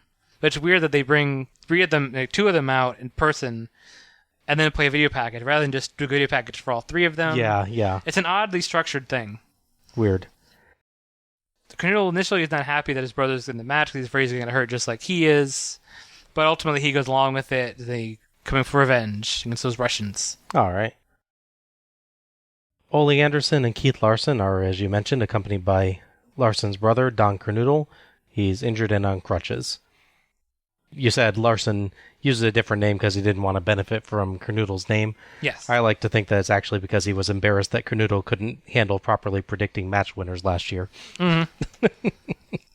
Like 5 shows from now, you'll still be on that. I know. Oh, if we see Don Kernoodle every time, I will bring that up, I swear. Fair enough. The arena is bathed in red light as the Russians come out to the Russian national anthem, carrying chains and wearing red shirts with yellow text that say Russia #1. They get monster boos. Oh, yeah. Cold War, baby. I do want to just point out that Larson's robe and Ole's trunks are also both red. Mm-hmm. Just saying. Anderson and Larson charge to start and tear off the Russians' propaganda shirts, then knock Nikita out of the ring. Ole goes to his corner, Nikita to his, and the match proper starts with Larson versus Ivan. Larson quickly gets the advantage, and after a quick pinfall attempt, starts working on Ivan's arm. He and Ole trade off to keep that up for quite a while, but keep a fast pace the whole time and mix up their moves. Ivan keeps trying to get to his corner, but gets dragged back. Ivan actually begs Larson to stop at one point, but he won't actually concede the match when the ref asks. Solely notes that Ole and Larson are doing to Ivan what was done to Don Kernoodle. The trading continues, and just as the announcers are noting that Nikita hasn't been in yet, Ivan rakes Ole's eyes and tags Nikita. Nikita batters Ole and gets a bear hug. It starts elevated, and Ole screams and struggles, but Nikita eventually sets him down and just keeps the hold on. Ole finally escapes with a cool little chin buster where he wraps his arms under Nikita's and lifts him just enough to smash his own head into the bottom of Nikita's chin, and crawls for his corner. He has to shake off his dizziness to make the tag. Larson comes in with a lot of fire, but gets hurt as Nikita dodges a dropkick, which Solly says would have knocked the top of Nikita's head off otherwise. I'm dubious. Yeah, I don't think Keith Larson is Ricky-O, so No. that's not going to be the case. Nikita and Ivan beat up Larson, but Larson gets a roll-up on Ivan that Nikita breaks up, which brings Ole in to knock Nikita out of the ring. Nikita beats up Kernoodle outside, and Ole goes to stop him, which leads the ref over to try and break that up, which gives Ivan time to grab his chain and nail Larson with it, then hide the chain for the ref to count the 3. So this was a good example of how we were talking about the previous show, about how the tag match structure was kind of interesting and it varied. There was good and bad ones and better and worse ones in that show. Mm-hmm. This is definitely, I think, the best way you could have done that match, because so logistically you have Ole Anderson, who's a very experienced wrestler at this point, and you have Ivan Koloff, who's a very experienced wrestler at this point. Nikita's only in his first year of his career, right? I believe his time on that. I think so. I didn't actually take the time to look that one up. It's less than 2 years for sure. I think he's in his first year. Yeah. Around that time. So he's big and young and strong. He can do clotheslines and bear hug, obviously, but he's not going to control a match because he's just done that experience yet. Larson's kind of the same way. Larson is fairly new. He has that sort of youth and vigor, but not experience. So they wisely structure the match with the two veteran people controlling the match. Younger people come in, do their thing, but don't say the welcome. It's kind of a shame with all this story that they can't get a clean finish, especially given that there's nothing on the line. Because it's worth noting that the Russian team, which had consisted of Ivan and Nikita Koloff and Don Kernoodle, are technically still the NWA 6-man tag team champions. But, they've beaten up and betrayed their third partner and third man. But anybody's now like, you guys got to defend your titles now. It's really not until January that becomes an issue, and they just bring in a new guy to be another Russian. Yeah. So you could have made this... There's no title, so why not let Ole and Larson get a win in this situation? I don't quite understand that. Yeah, I can see that. While, again, some of these matches, I wish the finish was better and cleaner. The actual match itself wasn't bad. Okay. No, the match had good flow. You guys are right in pointing out that there is a definite experience gap between the seasoned wrestler and the apprentice, or whatever term you want to use. Mm-hmm. The whole playing into the patriotism and everything, of course you know that they're going to do something nefarious at the end. Yeah. To win. So it wasn't really, even though I enjoyed the match, I just knew it was going to happen at the end, Yeah, I can see that. When I saw that in the very beginning. Yeah, it's Chekhov's chains. They bring the chains out at the beginning, and you're like, I bet those are going to be there at some point. But you actually do. I did actually forget during the match that they had those chains, and then I he had those lying in the corner. Yeah. Yeah, I thought it was a good, fast-paced match. Albeit because of the experience gap, it almost feels entirely backwards from the normal tag formula. That's true. That you normally get the face in peril, and then he gets the hot tag to the other face, and that guy comes in charging and beats down the heels, and then maybe, it goes any which way from there. But in this case, it was Ivan playing heel in peril for a long time, and then Nikita gets, I'm not sure what you call a heel version of a hot tag. But yeah, like you said, Nikita's new to wrestling at this point, so that explains it. Larson and Ole did a pretty good job keeping all the different arm work that they did interesting. They had a lot of different things to do, and Ole in particular had some really vicious-looking strikes and holds for it.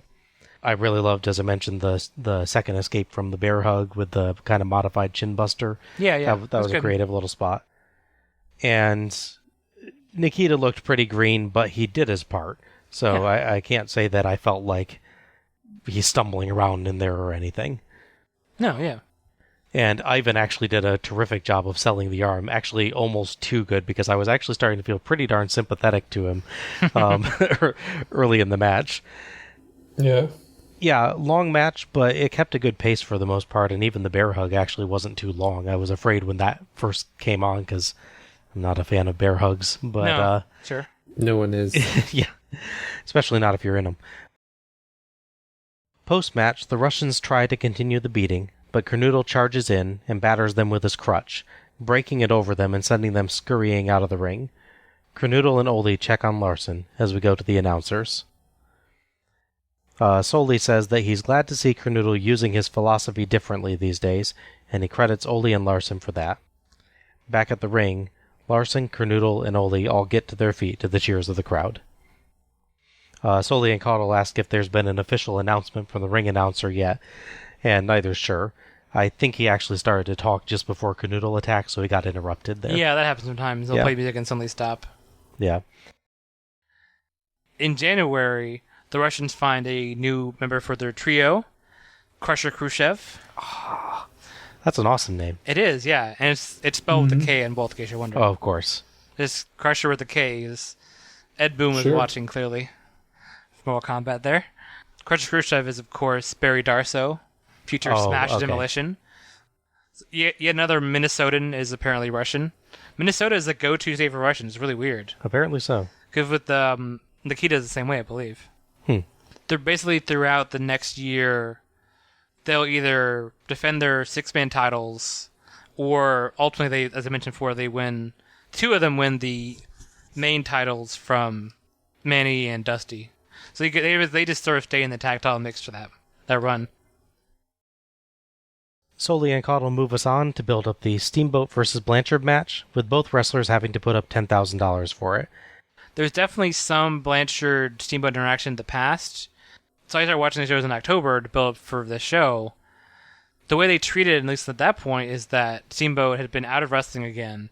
Because, talking about last year, he left after Christmas. Seemingly gone from wrestling forever, but he's back in a few months. I don't know the whole story. I don't know personally. He's back, and much stuff happens earlier in the year with him and Wild McDaniel and Wes Blanchard. But so then what brings him back to wrestling is Ron Bass and Black Bart J.J. Dillon messing with the gym and attacking his brother. And so sort of weirdly, he's back, and now he's fighting Blanchard again, who I guess he just remembered he was mad at from earlier. And then they work with it in the last couple of weeks, but it's weird that what brings him back is not the guy he's then fighting. Just to reestablish, the disqualification rule has been waived. Yes. So we have a no-run rule. So that means that, unlike a normal title match, if Tully is disqualified or runs away, he loses the title. Yes. They also have a 60-minute time limit, in contrast to the normal television title. Well, I guess, in contrast to the normal television title that we get later, where it's actually a 15-minute time limit, and in contrast to last year, where it was a 60-minute time limit, but you could only win the title for the first 15. I still don't get that. Yeah, I don't understand that at all either. Steamboat comes out while faces from the previous match are still leaving, and he claps hands with them on the way. He has to really, really fight his way through the crowd to get to the ring, and he loses the lei he's wearing about his neck on the way. I noticed that. He barely manages to keep his jacket. It's a simple white one with a tree and his name on the back.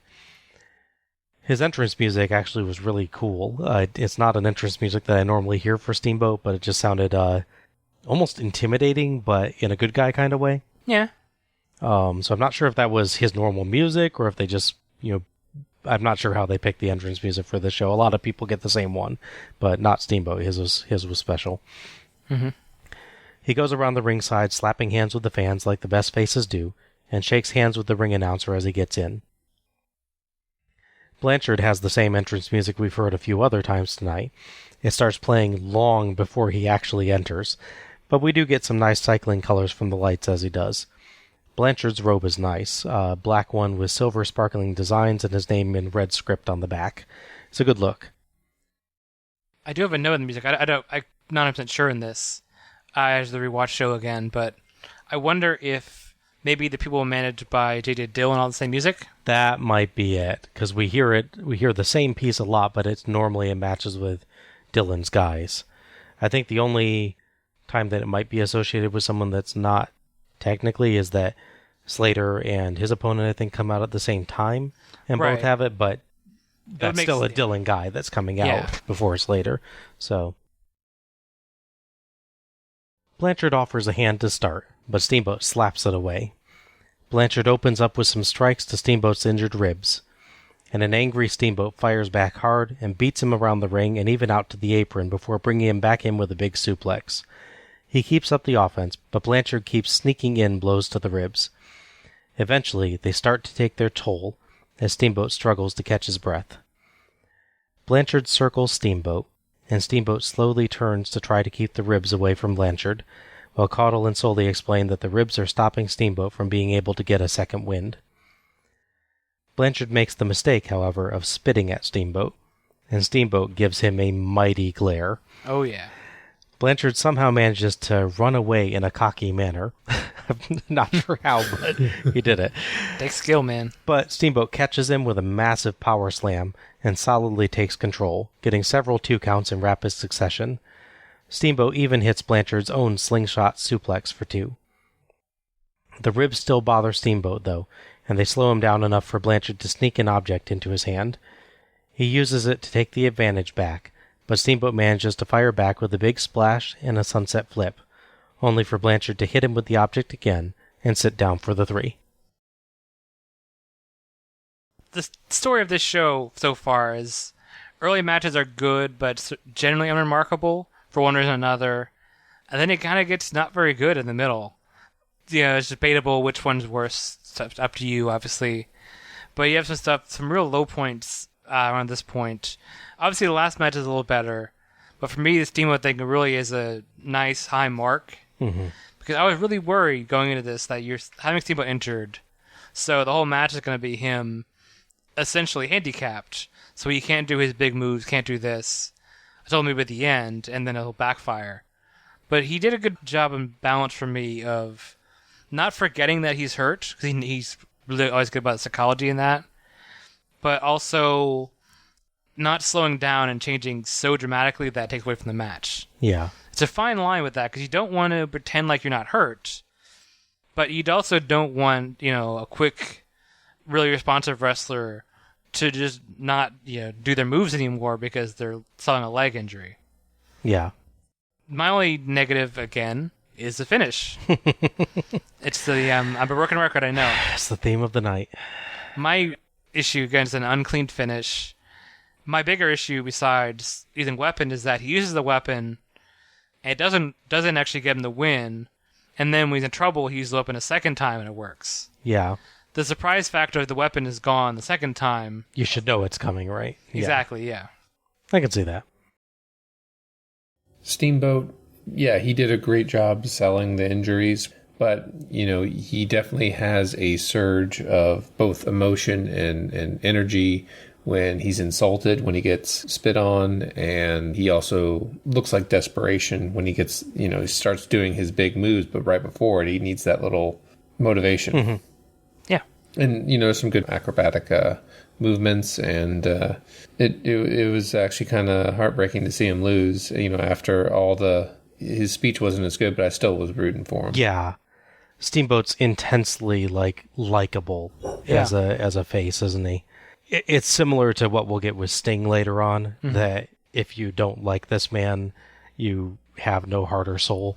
Yeah. Steamboat I get that reaction for as well, where it's just like, you get behind him, like, so easily. Yeah, this was terrific. Steamboat and Blanchard work really, really well together. Steamboat's selling of the ribs, like you guys mentioned, was amazing. He did little subtle things to his performance that were brilliant, where, like, there's a bit where Blanchard is circling him, and Steamboat keeps turning ever so slightly to make sure that the injured ribs are out of the way. And just the way he stands and every last movement that he makes in the match, he looks like he's actually hurt.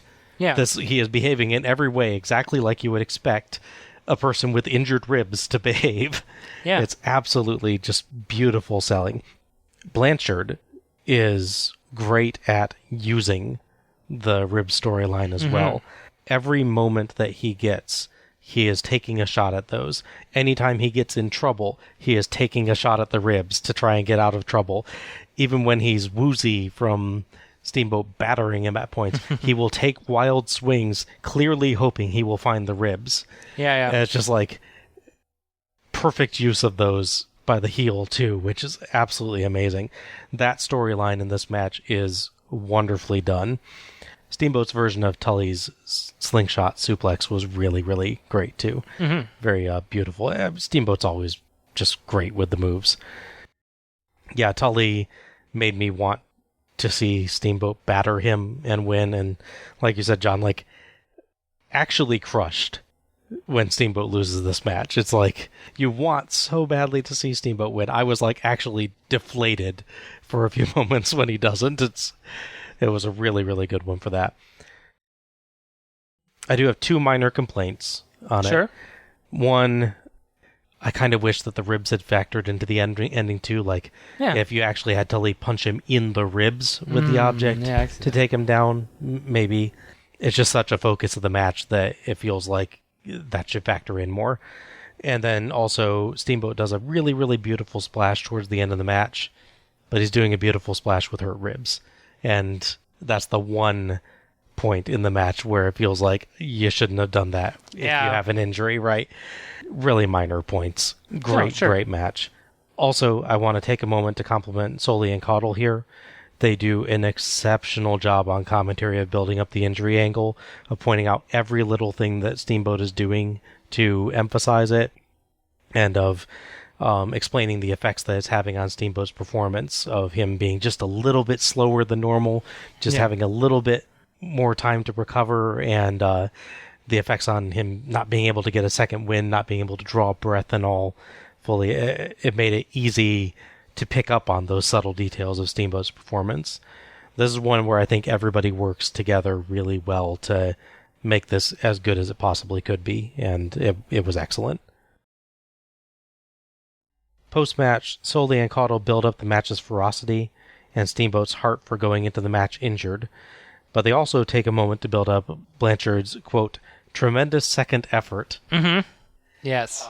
for kicking out of the big moves. It's a really good match. I'd watch it again. I don't think any match up to this point would. No. Many of these matches I will be glad to never see again.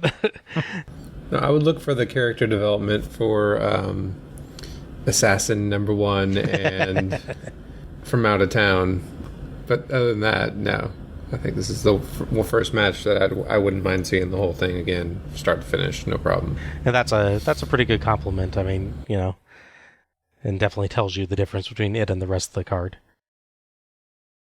Yeah, so unfortunately for you, John, the streak of guy in the match you really liked leaving, going to WWF continues. Because Steamboat is gone. Aww. After this one? Yeah. Yep, he's back in 89, I want to say. But yeah, so unfortunately, yeah, he's gone to this. I don't know if it's. I would assume they knew in advance. That's why he doesn't win the title. I don't think it's he's mad they didn't win the title and he leaves. I assume it's the other way around. Tully actually has a back and forth later in '95 with Dusty Rhodes of all people. He loses the title, then gains it back, and loses it again. Then Dusty gains it back. Unfortunately, there's a whole thing I'll go in more out of later where they did an injury on Dusty Rhodes. So he's then forced to vacate the title. Our next match is Superstar Billy Graham versus Wahoo McDaniel for McDaniel's NWA United States Heavyweight Championship. These are two of the best wrestling names. That's true. I do have to say, I still love Wahoo McDaniel. Yeah. That's just a great name.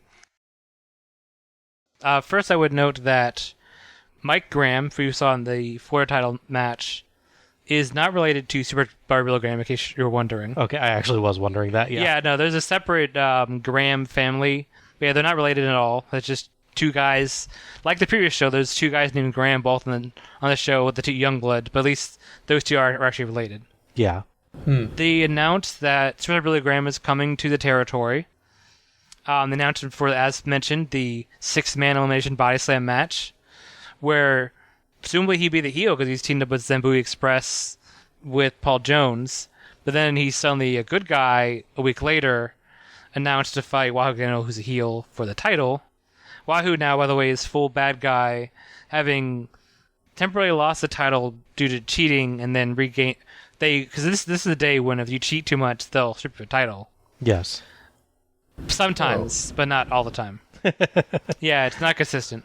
Basically, he has the title, he's caught cheating, and they strip him the title, then run a tournament for the title, which they leave him in, because that'll show him, I guess. And he wins it back anyways.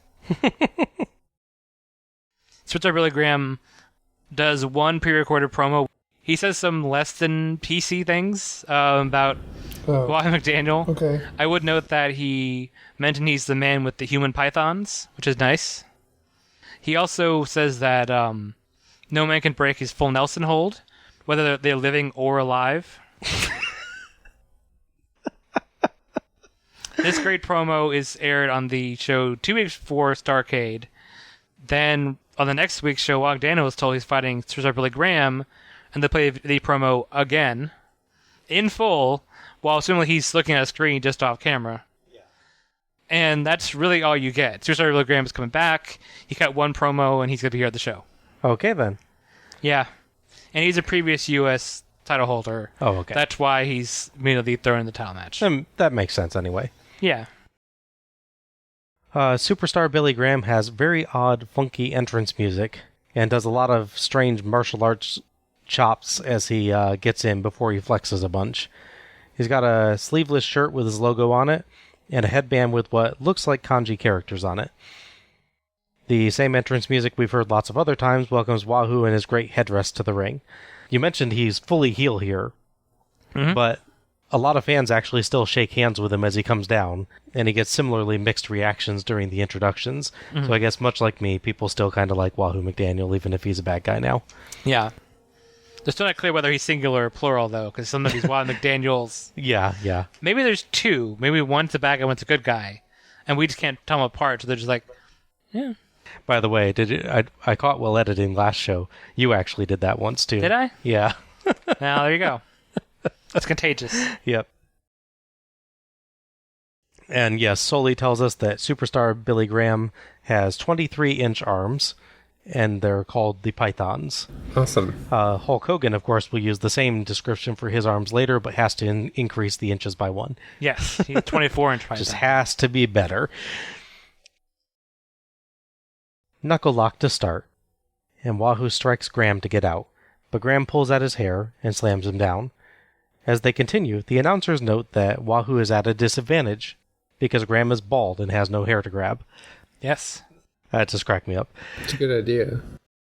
Graham dominates with his strength, but Wahoo takes brief control after putting his thumbs in Graham's eyes, hitting a few chops and punches. Graham comes back and gets the full Nelson on Wahoo, but Wahoo briefly escapes, only for Graham to put it back on. Wahoo slumps down, and Graham tries a pin, but gets 2. Graham and Wahoo trade blows, and Graham counters a whip into the ropes with a shoulder block, but as he bounces off the ropes again, Wahoo hits a chop to knock him down and gets the 3. Yeah, with my notes, slow brawling and posing, abrupt finish, joy. Yeah, so at this point, Superstar Billy Graham's whole thing is just being really big and buff, which, to be fair, he is. He's definitely proto-Hulk Hogan, at this point, proto-Scott Steiner, as you'll see at the end. When he's Big Papa Pump, there's a lot of that. I don't know if he can't bump well at this point. I know later, a few years from now, he has issues with hips and stuff in WWF. I don't know if that's still an issue at this point or if that starts later. It's a expression people use a lot is all sizzle no steak. That's kind of his thing. Mm-hmm. He looks like he'd be this big dangerous guy, but then you just chop him once while he's running out the ropes and he goes down back like a turtle, his arms like up. Which I'm still confused by that ending, because I get that chop is apparently his finisher, although it's not that impactful to me. Yeah. I don't know who's to blame for that. Maybe it looks better on other people. But Graham goes down. Like, I guess he's trying to sell the shock of it. He has his arms and legs up, like, fully. So when he's being pinned, his shoulders are definitely not all the way down. I don't know if it's just bad posing in his part, which is weird because he's a bodybuilder. I think posing would be the one thing he would have down. Whether it's he doesn't like losing, so he just sort of won't commit to it, or it's just coincidental, I don't know. But yeah, it's just kind of a shame with all this build-up just being like the second most important match of the show, in theory, because they constantly mention, depending on who's U.S. champion, they'll go, the United States champion is the number one contender by default. Yeah. Because you're the second highest champion, so you're the next in line. It makes sense. Yeah, no, it absolutely does. Except it alternates a lot depending who has the title, which is kind of a shame. It should be a rule all the time. So with that in mind, with these two big names of lineage in wrestling, it's kind of a shame that the match isn't that good. Yeah. It didn't get a lot out of it, unfortunately. I was surprised to see the chop. Yeah, the Tommy chop, or whatever you want to call it, makes quick work at the end, and it just seemed everything up in the match was interesting. I was surprised it was done. Yeah. Yeah. It's abruptly just done. Mm-hmm. Yeah, it's really, really, really short. Even as short as it was, for me, it had nothing. Yeah. Graham didn't have anything but basic strikes and a decent full Nelson. Same for Wahoo here, minus the full Nelson. Mm-hmm. Even the alignments seem really weird. The reactions suggest Graham's the face and Wahoo's kind of between face and heel, but Graham is clearly the first one to cheat by hair pulling, no less, which we saw in an earlier match tonight as the main focus of a heel's bad activity. True. know. Yeah. So this was really dull, and I was quite glad when it was over, despite the extremely unceremonious ending. Wahoo's chop, like you said, did not look like it should take a guy as big as Graham down. No. But that's what we got. I want to say something good about this, actually, because I liked Wahoo at Starrcade 83. You know, I got a good feeling for him, but I've got nothing to say about this match that's any good. Why was this match second to last on the card? Yeah. Like, did we need a buffer between Steamboat's match and Flair's match to make sure that you didn't, like, that you were down a little bit after the Steamboat match so that the Flair match didn't have to compete or something? I don't know. It's like, yeah. It doesn't make any sense to me that this match is this high on the card with as little as it has to offer. Well, so yeah, in modern wrestling, there's a term, especially when you have like WB shows that run currently, where they have two big champions. They will generally have, by the end, they'll have one championship match, and then they'll have something happen after that before the main event match, which is usually a title match, or whatever is deemed more important. Mm-hmm. That spot, unfortunately, is often called the death spot. Yeah. Because the crowd gets super hyped, and then whether either deflated because the face loses, or their emotions are spent because, you know, a face just won is a big celebratory moment. And so you need that match to let them recover so they're back up for the next one.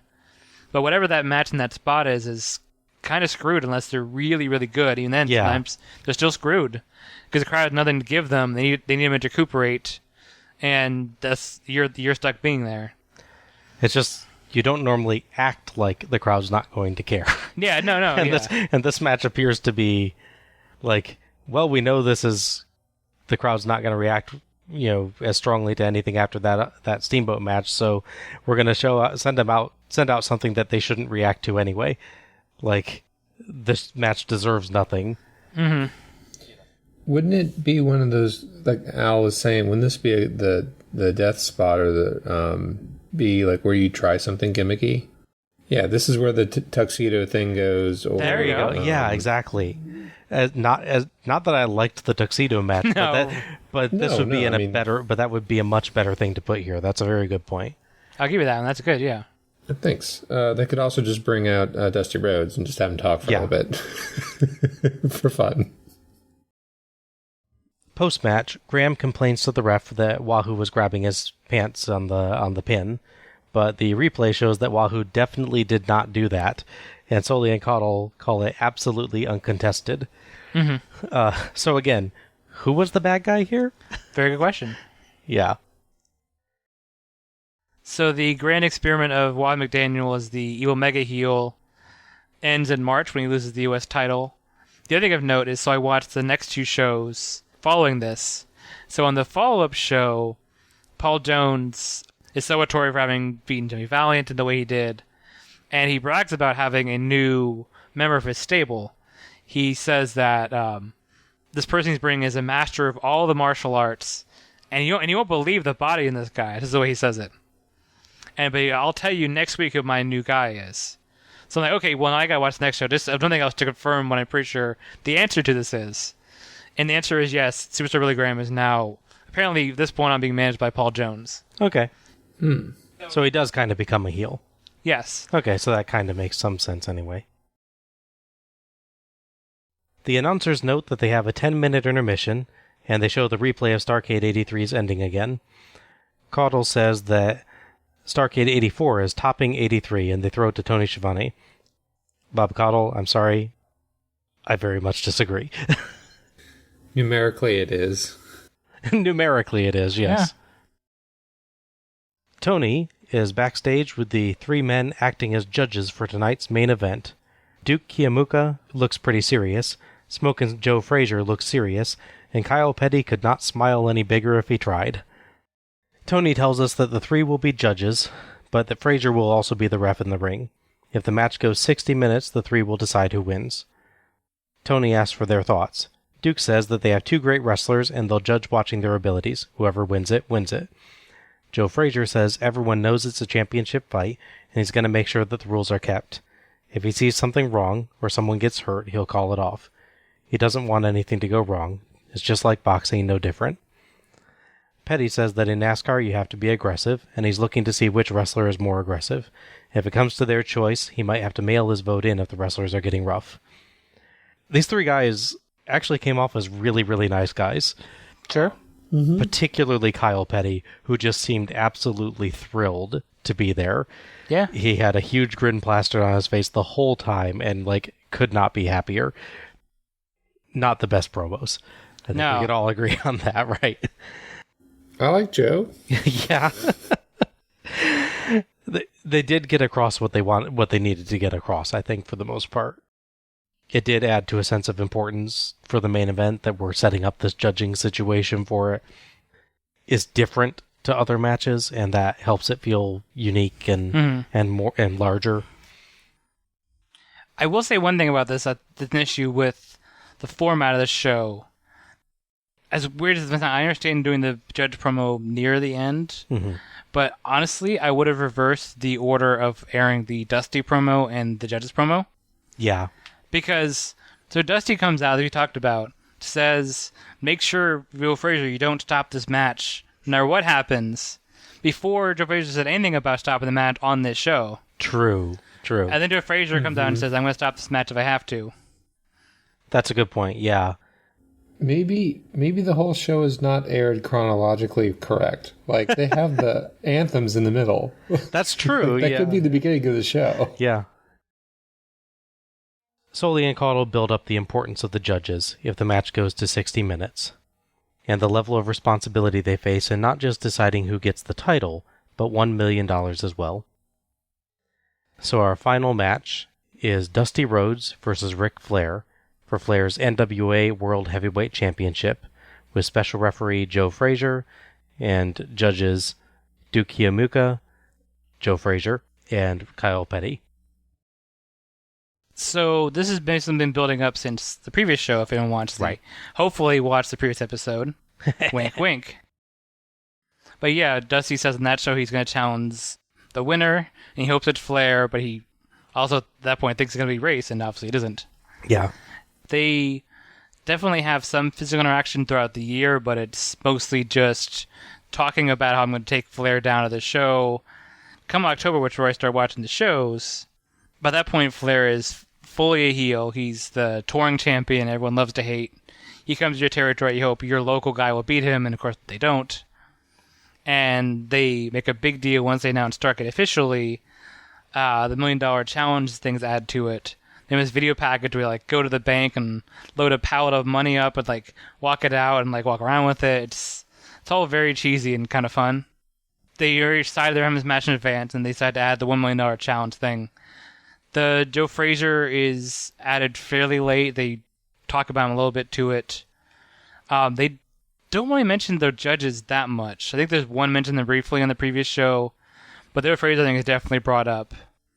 But yeah, I don't recall anything on the previous shows about Joe Frazier mentioning he might stop the fight early, or the match early if he has to.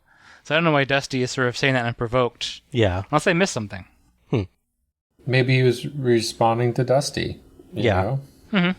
But I mean, what inspires Dusty in the first place? It's a chicken or the egg situation. He's not experienced in reffing a wrestling match, so it's kind of a don't do anything weird or... Yeah. We go to the ring, and a bit of pyro goes off. Caudle says, and there's the big boom that introduces someone, as we actually can't see yet because the lights are still off. Sully asks us to watch the proceedings as they occur, which I suspect was his not quite subtle way of trying to get someone to turn on the dang lights. Really gentle, easy listening kind of music starts up, and that summons Dusty Rhodes to the ring in a really nice purple and silver robe.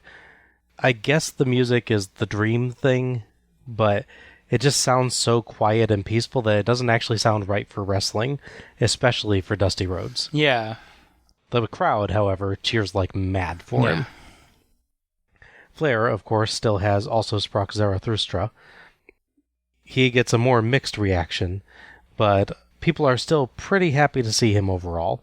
A bit too happy as they pull at his robe as he walks through the crowd, and he has to somewhat awkwardly clamber over the barricade with it falling partly open. Dusty has the same issue. They don't have a clear pathway for some reason. They have to crawl through the crowd and then step over a thing. Yeah. Dusty has the robe half off so he can step over the barricade. Mm-hmm. I feel for the guy. Flair's robe's pretty ornate anyway. It's pink and silver with some really, really big frills on it that just looks definitely in the arrogant Flair look now. Oh, yeah. The judges are also announced. The crowd loves Kyle Petty. Guess the love is returned because he's clearly happy too. Yeah. They seem less enthusiastic about Smoke and Joe Frazier and much less about Duke Kiyomiya. The announcer oddly says Petty and Kiyomiya's names twice. I did notice that. That was really strange. Dusty shows himself the more powerful of the two to start, but Flair is quick to recover and plays looser with the rules, sneaking in hits when they get against the ropes. Flair's strikes mostly annoy Dusty to start, and he lands hard blows of his own, but eventually Flair is able to land harder strikes to Dusty's head that slow him down. He gets cocky and pauses for a woo on a knee drop, though, and Dusty dodges and slaps on the figure four. Flair fights, and risks being pinned a few times while he howls in pain. He manages to get to the ropes eventually, but the hold has hurt his leg, and he's slow to get going. Dusty dominates pretty solidly, but Flair tries variously to wrestle and strike his way to a comeback. Dusty counters or absorbs his best and keeps knocking him down. We get Flair's famous flop, followed by his flip over the turnbuckle, which lands him outside. Frazier tries to get between the two, but Dusty suplexes Flair back in anyway for a 2 count. They keep trading chops, and Flair goes up top but gets slammed off. His match-winning move from last time has failed him already. It will continue to do so for virtually every match for the rest of his career. Yes. Outside again, Flair slams Dusty into the ring post to get him bleeding badly from just above the eye. Dusty gets in, and the two continue to try to fight, with Flair continually hammering away at Dusty's wound. Frazier keeps getting between them, though, and goes to consult with Duke, then comes back in to push them apart again. The crowd boos mightily at this interruption, and Frazier calls for the bell.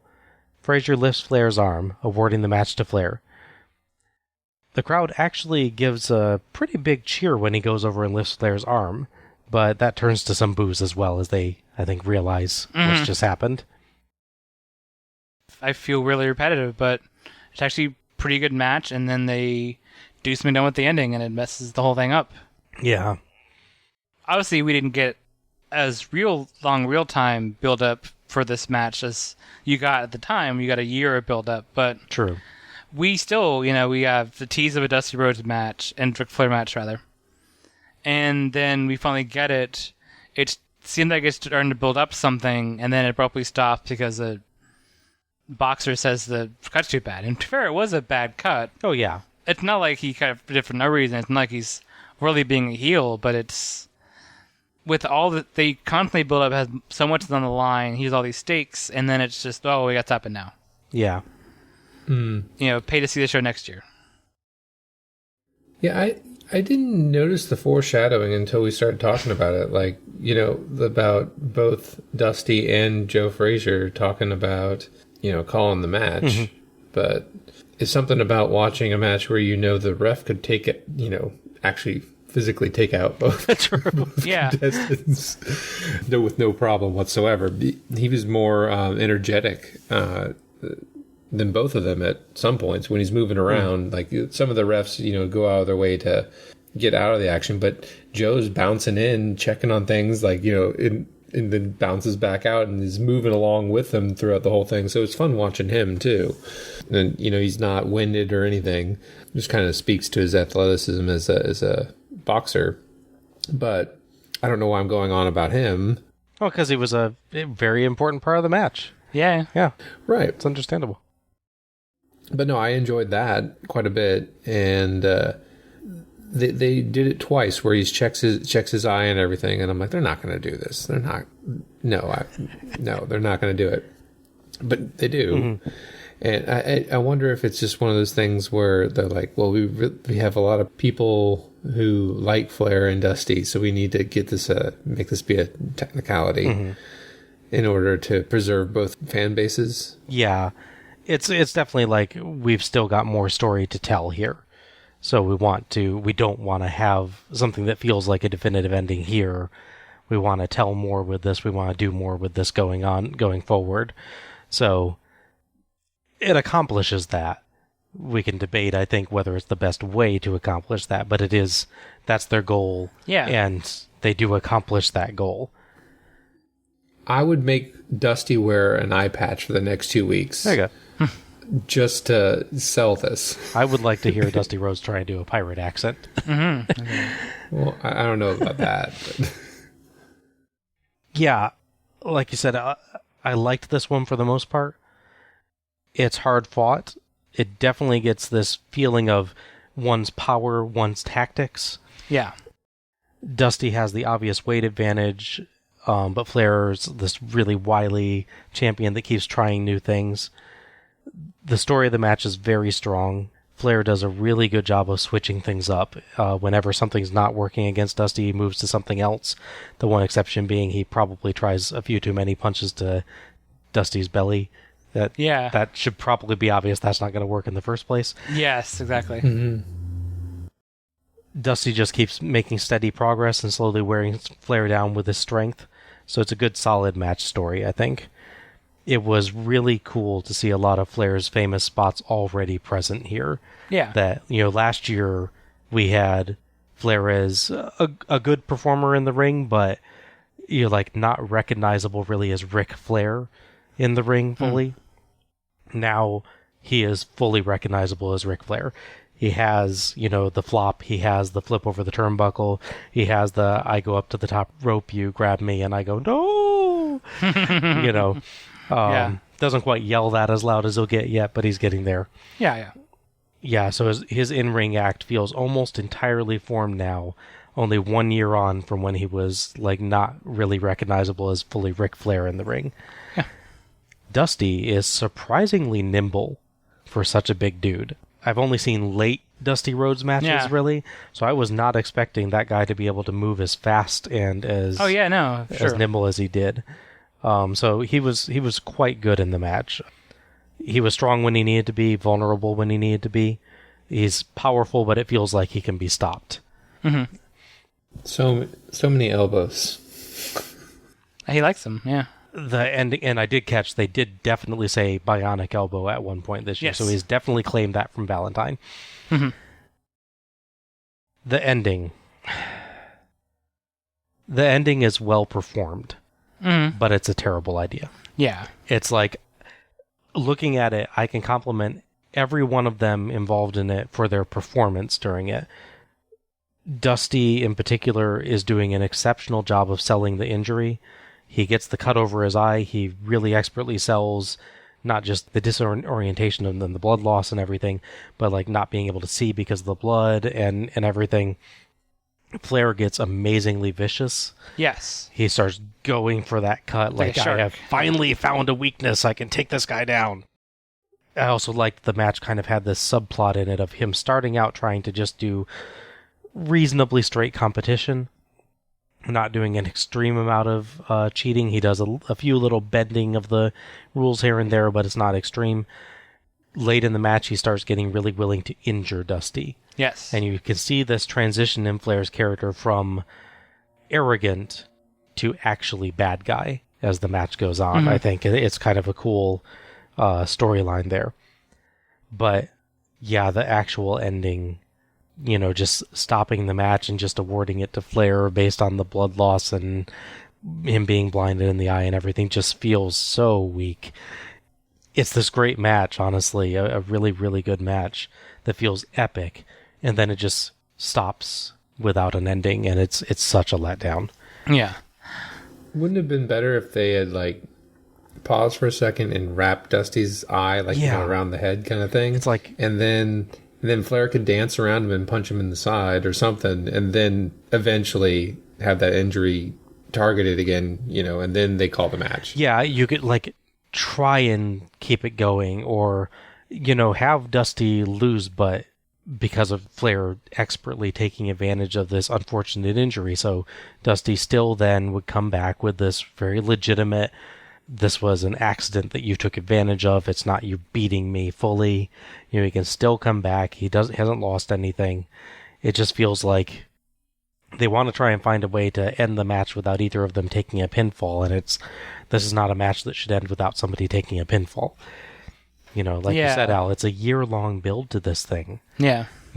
I can only imagine how disappointing it must have felt for someone that sat through the entire year of build and was getting so excited to see this epic match, and then you get a good match, but so damaged. Yeah. Well, they make a point of saying, we have judges in case the match goes an hour long. Reading up on the match goes about 12 minutes long. Yeah, it's not long at all. So it's 1/5 of the possible time it can go. So obviously we can't put ourselves in the shoes of someone who watched this happen in real time, 1984, waiting for this match. But me personally, I felt shortchanged by it. Mm-hmm. First off, you probably shouldn't say that if the match goes over 60 minutes in anything that I've seen so far. True. Yeah. If they said 30 or something like that, that would make more sense.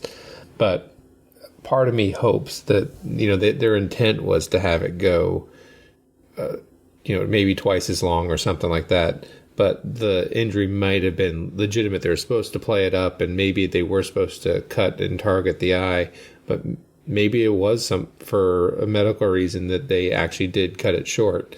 And while I felt robbed, you'll notice, we're speaking a little ahead, but I noticed when they were doing, the interviews and the follow-ups and everything later on in the show, that they're in the background, they're cutting to the ring, and it is cleared out quick. Yeah.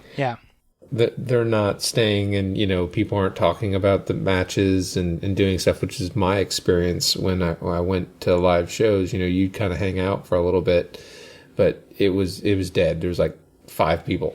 Yeah, true. Maybe 10 minutes later. So I think a lot of others, I'm speculating, probably felt shortchanged as well. Yeah, I can definitely see that. I think that's the best term for it. Is you're shortchanged. You feel like you were promised something and it didn't deliver. Like I said, I can say this was actually a pretty good match, but it's like I can say that and I can reason myself into thinking this was a good match, but anytime I actually think of the match, my thought is, man, that was disappointing. Yeah. The way it plays out is a little weird, too, because he looks at the cut and then lets Mets continue. Like, it's not, he's like, okay, maybe it's bad, but it's not so bad. Then he looks at it again, goes and talks to Kiyomoka. Yeah. And then it's not clear what he said to him.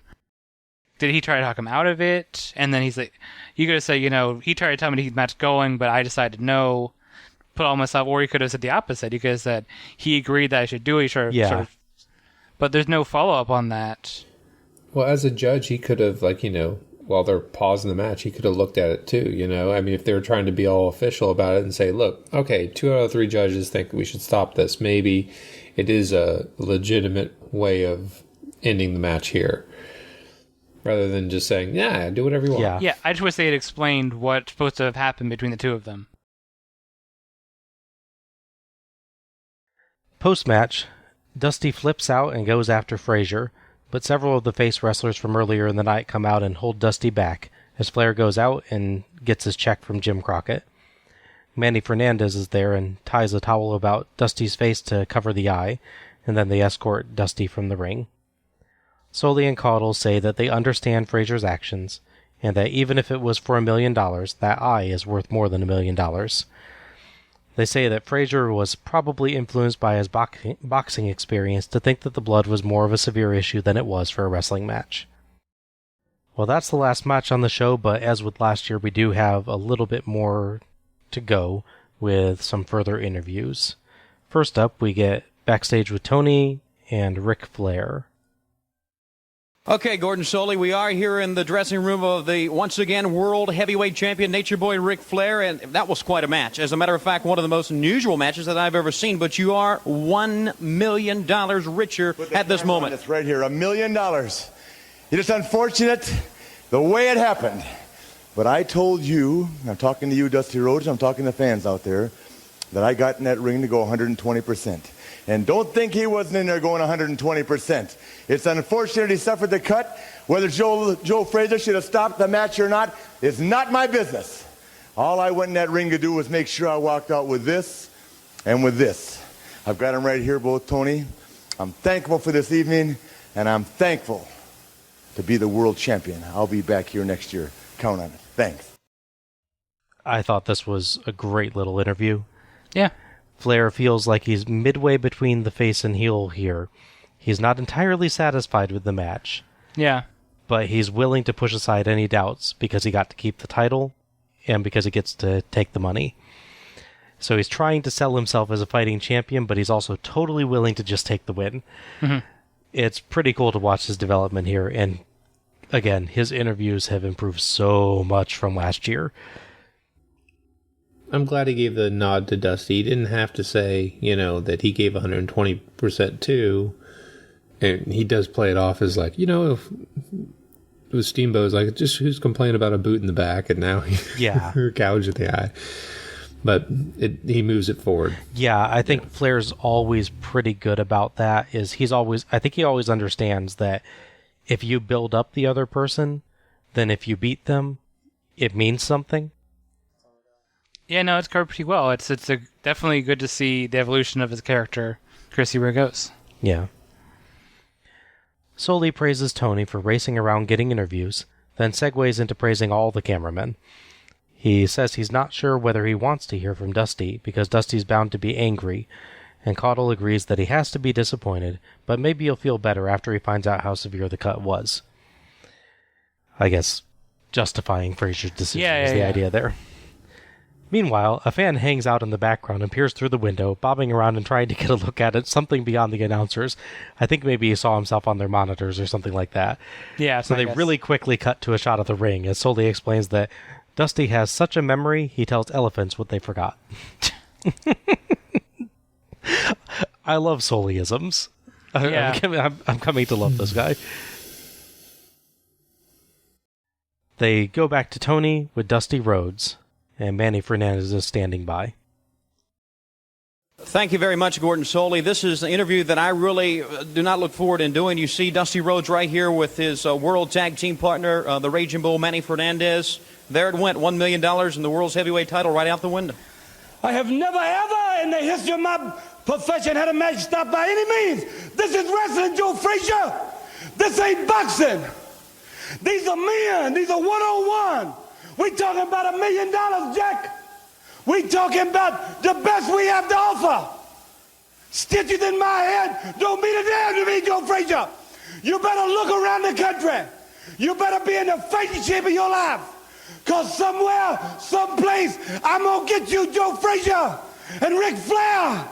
If you call this a victory, you need to go home and kiss your mama. This ain't no victory. This ain't over. Leave you with this. Spend your money well. Don't throw it away. Because the American dream lives and will continue to live.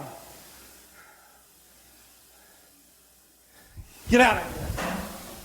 Well, fans, that's it from the American Dream, Dusty Rhodes. Obviously a very upset man right now, but as he said, I'm sure he will be back.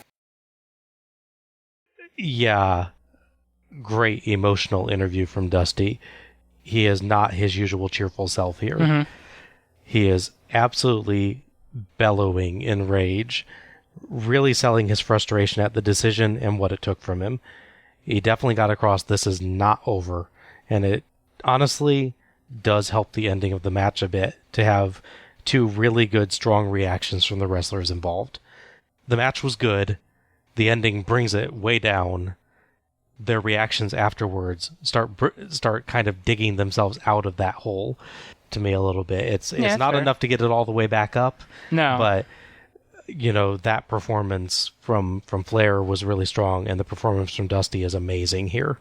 So I will give them credit for taking lemons and making lemonade, I guess. Yeah.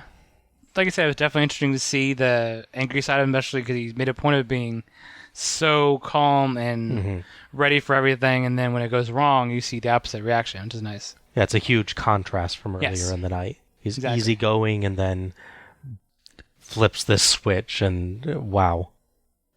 I think it's not really a performance. it's genuine frustration. It's not something that, even if let's assume that they had planned that outcome, he definitely still feels defeated because he wasn't able. There's still X amount of minutes left in that match, up to 60, I'm told. Yes. That he doesn't get the spotlight or the ability to improve his career, let alone get the prize. Does he actually get Joe Frazier is what I want to know. Not that I'm aware of. Okay, yeah. It feels like this is a case where he's allowing himself to feel the frustration that he would have were this a legitimate fight that went that way. Mm-hmm. And so it's not the absolute genuine emotion that Ric Flair showed last year after winning the title, but it's about as close as you're going to get to that. Yeah, I have never seen Dusty Rhodes like this. Yeah. I've seen some of his other intense promos. He has a Hard Times promo that's really famous, but those are more inspirational or they're a different mood. This is darkly angry Dusty, and it's a really different thing and really, really interesting. So if nothing else, the odd ending of that match has at least given us that. I will note, too, that Dusty is the official booker of the entire show. Which honestly to me is more of a credit to him because it's 100% in his control how this goes. And he managed to sound like it was taken out of his hand and he has no control over it. It's a terrific It's a good performance, which is really good. Soley and Caudle wrap us up, saying that Starrcade was everything that they wanted, but they wouldn't want to be Ric Flair or Joe Frazier right now. Personally, I'd kind of like to be Ric Flair right then, because Angry Dusty or no Angry Dusty, he just won $1 million. Yeah. Right. They cut to a video package covering the various matches for the night, pretty well put together. One funny thing, It features the build-up to the finishes of all of the matches, except the Ole and Larson versus the Russians match and the Steamboat versus Blanchard match. Yeah, I noticed that. In the Russians match, we get Kernoodle beating them up, and Steamboat shows his power slam from midway through. If you were just judging from this video package, you would assume the faces won both of those matches. Yeah. We also don't get video from the final match, just the shot of Flair with his hand raised. Guess we didn't want to stall for even more time like last year. Yeah. We aren't quite done, though. We go back to Tony one more time with Joe Frazier. Tony says that it must have been a bad cut for Frazier to stop the fight. Frazier says people are talking about the Bucks, but the Bucks have nothing to do with it. Dusty was in trouble. Frazier tried to warn them to break, but they kept going. How could Dusty continue with it bleeding over his eye? Tony asks if Frazier talked to the other judges. Frazier says he spoke with them before he went in the ring. Dusty was looking for Flair and couldn't even find him, so Frazier had to stop the fight. Tony says that Frazier's seen a lot of cuts and asks again how bad the cut was. Frazier says it was very bad, bleeding over his eye, and he had to stop it. This was pretty awkward. Frazier, I would imagine, is not too terribly experienced in doing wrestling promos, this being his first wrestling show ever that I'm aware of. Right. But he's not really getting across his thoughts too well over the course of this. And they kind of say what they need to say in the first question, but continue the interview. Yeah. And Frazier just kind of keeps repeating himself. It's not really long, but it just doesn't feel that necessary.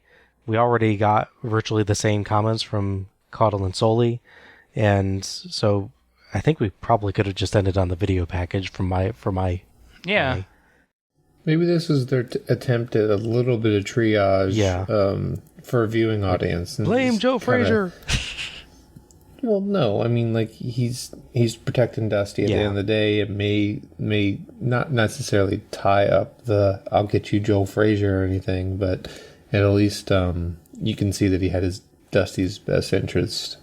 Yeah, I mean, it is helpful, I guess, to get the philosophy from Frazier himself, but it's just kind of an awkward ending to the show. It's just like, hey, we've got one more interview.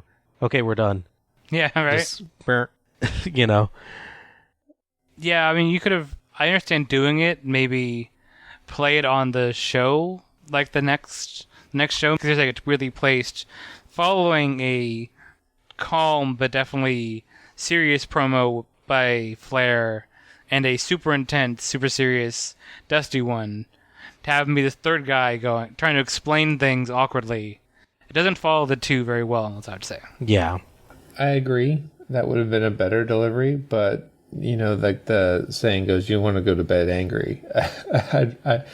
At least there's a chance to soften the blow a little bit. Yeah, I mean, I understand that. I can see that, yeah. Tony signs off, and Starrcade 84 comes to a close.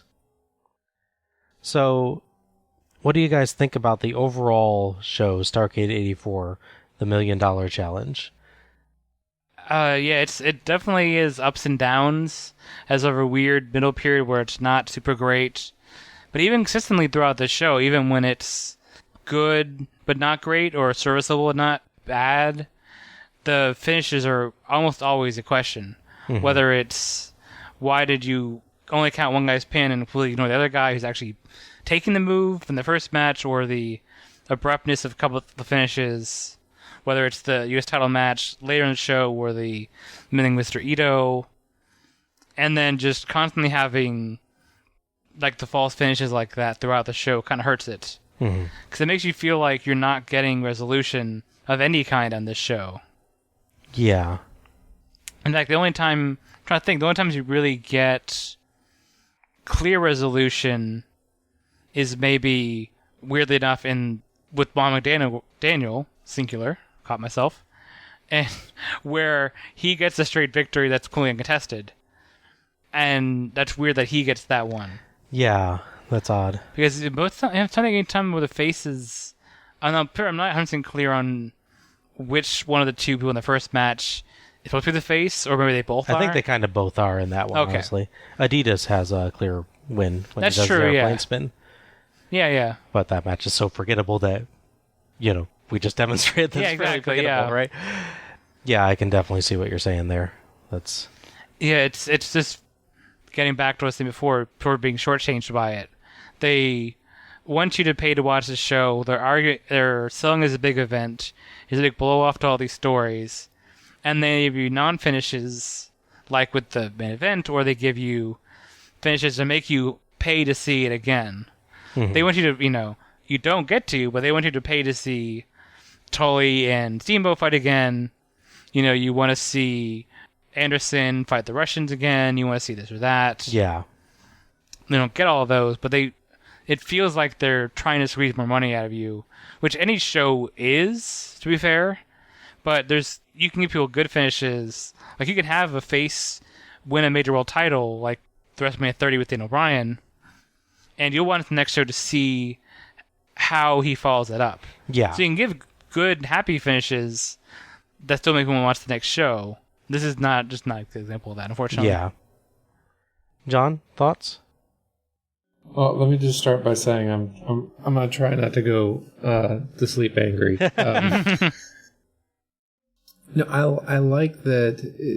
At least it seemed like they were making an effort to put variety in there. Whether it played out that way or not is another thing. Like they did try to pair the brass knuckles with like the Roddy Piper thing, but you can't.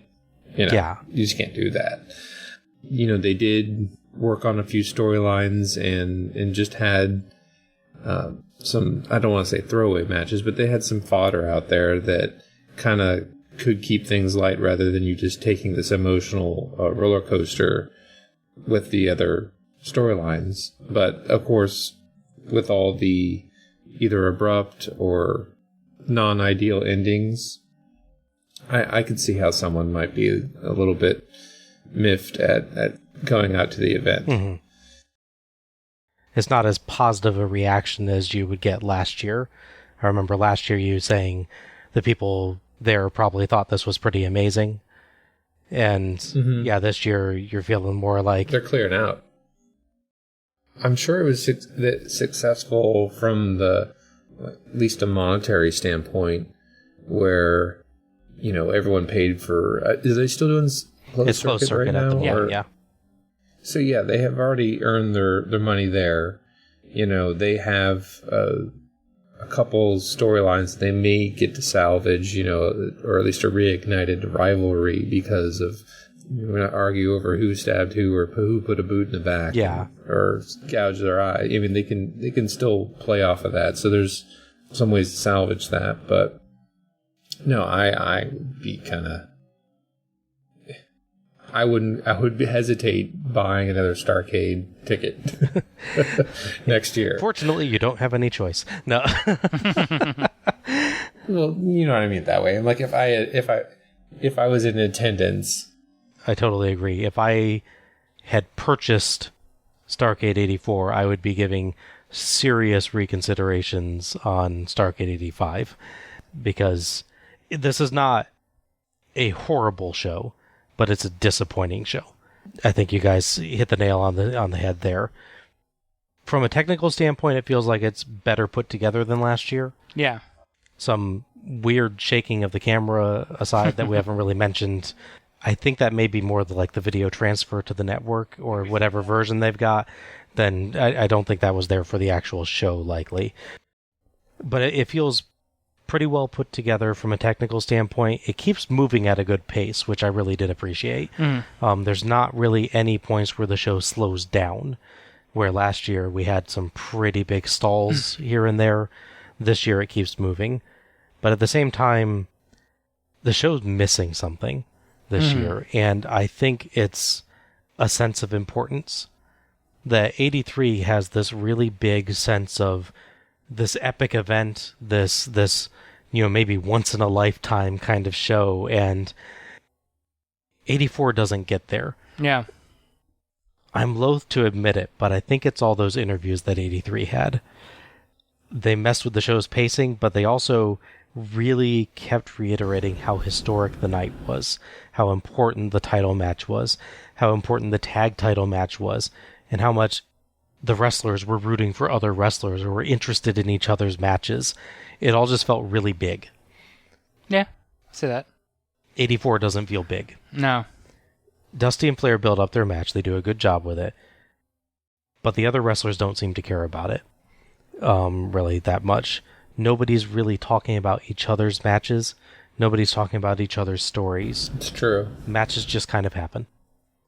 So, I guess it's a kind of a case of be careful what you wish for, huh? Yeah. I said, oh yeah, let's take out some of these interviews, let's have a snappier show, and we got it. I'm not really happy with what I got. Like you guys were saying, 84 has some pretty good matches here and there. And honestly, despite the complaining I'm doing right now, it's not a hard watch. No. There's just so many matches on this show, and some don't have any time to develop, and some seem like they really could have easily been left off. Even the title matches, 7 of the 11 matches are for some title or another. But it's hard to say all those titles really mean anything, or needed to be defended on a national supercard. Yeah. The only way it could be worse is if they gave the loser a second belt that's exactly the same. If they had like a reunification match. I liked the Florida Heavyweight Champion match, but do people in North Carolina care about who is the Florida Heavyweight Champion? Mm-hmm. We have all these title matches, but we have 2 tag matches on the show, and neither of them is for the tag titles, because the tag champs, Fernandez and Rhodes, are both in other matches. So... It just feels like a bloated show. There's a lot of skippable stuff that doesn't feel important enough to make it on the card. Yeah. And like you said, Al and John, there's so many disappointing endings or controversial moments or just problematic moments on the show where it's like, this doesn't go like you feel like it should, or this storyline isn't resolved in a good manner. It ends up a show that doesn't come close to fulfilling its potential. Except for the guy that got the $200 sombrero. Yes. He went home happy. Or she. Yes, possibly she as well. Yeah. Yeah, that person went home happy. The rest of the crowd, I don't know. We should look through that footage and see if there's a person in a sombrero waiting. That would be funny if you see if there's dirt when they're walking out, if you can spot the person with the sombrero. Yeah, it would be nice. That would be great. Whoever got Ricky Steamboat's lay, too, probably was fairly happy. Maybe a crutch piece. Yeah, that thing exploded, so there's probably somebody in the crowd that got a piece of that, hopefully not to the face. Yeah. I am more interested in... I will probably watch the Steamboat. Mm-hmm. I think just for the acting and non-acting. And interested in J.J. Dillon. Yeah, there were some good characters that we discovered tonight, I think. It's not a terrible show, and it's not worthless, for sure. Yeah. All right, so let's do Match of the Night and MVP choices. Al? So Match of the Night, for me, is pretty easy. I'm sure you can know what it's going to be. It's the Steamboat Tully Blanchard match. Yeah. Pretty much every match except for maybe one of them, I had an issue with the finish in some way. But this one did so much right building up to it that I kind of give them a little bit of a pass. And again, knowing the outside circumstances where Steamboat, as far as I know, is leaving in advance, so you can't have him win the title, I at least give him a pass for you're deflated from losing, but he didn't lose clean, so you want to see more. Unfortunately, you're not going to. Yeah. So I give them a little bit of a pass for that because of the way it worked. Because the match is so good before that. So yeah. MVP is a tricky one for me because I'm kind of torn. I mean, Steamboat would be almost too easy because he is so good. I feel bad not giving it to him. So I'm torn between, honestly, Slater, because I would not have thought I would say before I watched the show, because he did so many things I didn't expect him to do. Mm-hmm. It's like when you watch your first Steamboat match and you don't know what you're going to get. And I've only seen him later in his career, but he's not doing half of what he's doing here. Mm-hmm. And kind of in a lot of ways, I'm going to put between him and Dusty. Because aside from the finish, I haven't seen a young Dusty match like ever. I've seen older Dusty where it's all showmanship, but there's no like physicality to it. So picking my MVP is kind of tricky. Tully was obviously great. A lot of really good people, but ultimately I have to go with Ricky Steamboat just basically because literally my bullet point note said, "Thank you, Steamboat."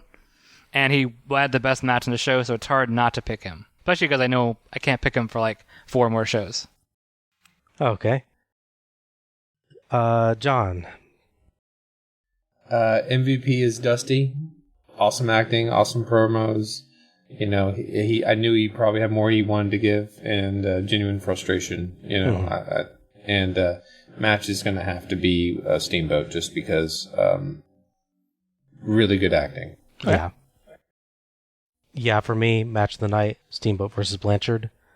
None of the other matches came anywhere close. Steamboat, just as excellent this year as last year, though in different ways. He really got to show off his selling, and, well, it gave the match a different pace than his match in 83. It just proved he can work in a really different style. Always easy to get behind him, but that was aided by a great villain in Blanchard. Just an utter jerk, used the injury angle to its fullest as much as he possibly could, and I just wanted to see Steamboat smack him. The spot where Tully spat at Steamboat was exceptional. Just this means war kind of look from Steamboat was great. And my MVP, I am going to take the easy way out and pick Ricky Steamboat. Fair enough. His performance was perfect in the ring. Yeah. And all the little subtleties in his performance more than made up for any problems he had on the microphone this year. So, absolutely brilliant performer. Taking nothing away from Tully Blanchard, who did an exceptional job as well. But those little touches about Steamboat's performance just made it for me. And he is clearly MVP.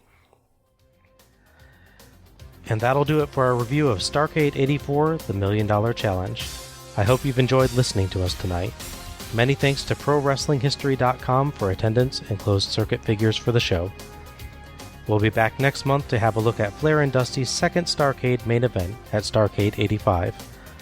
Hopefully it will have an actual ending this time.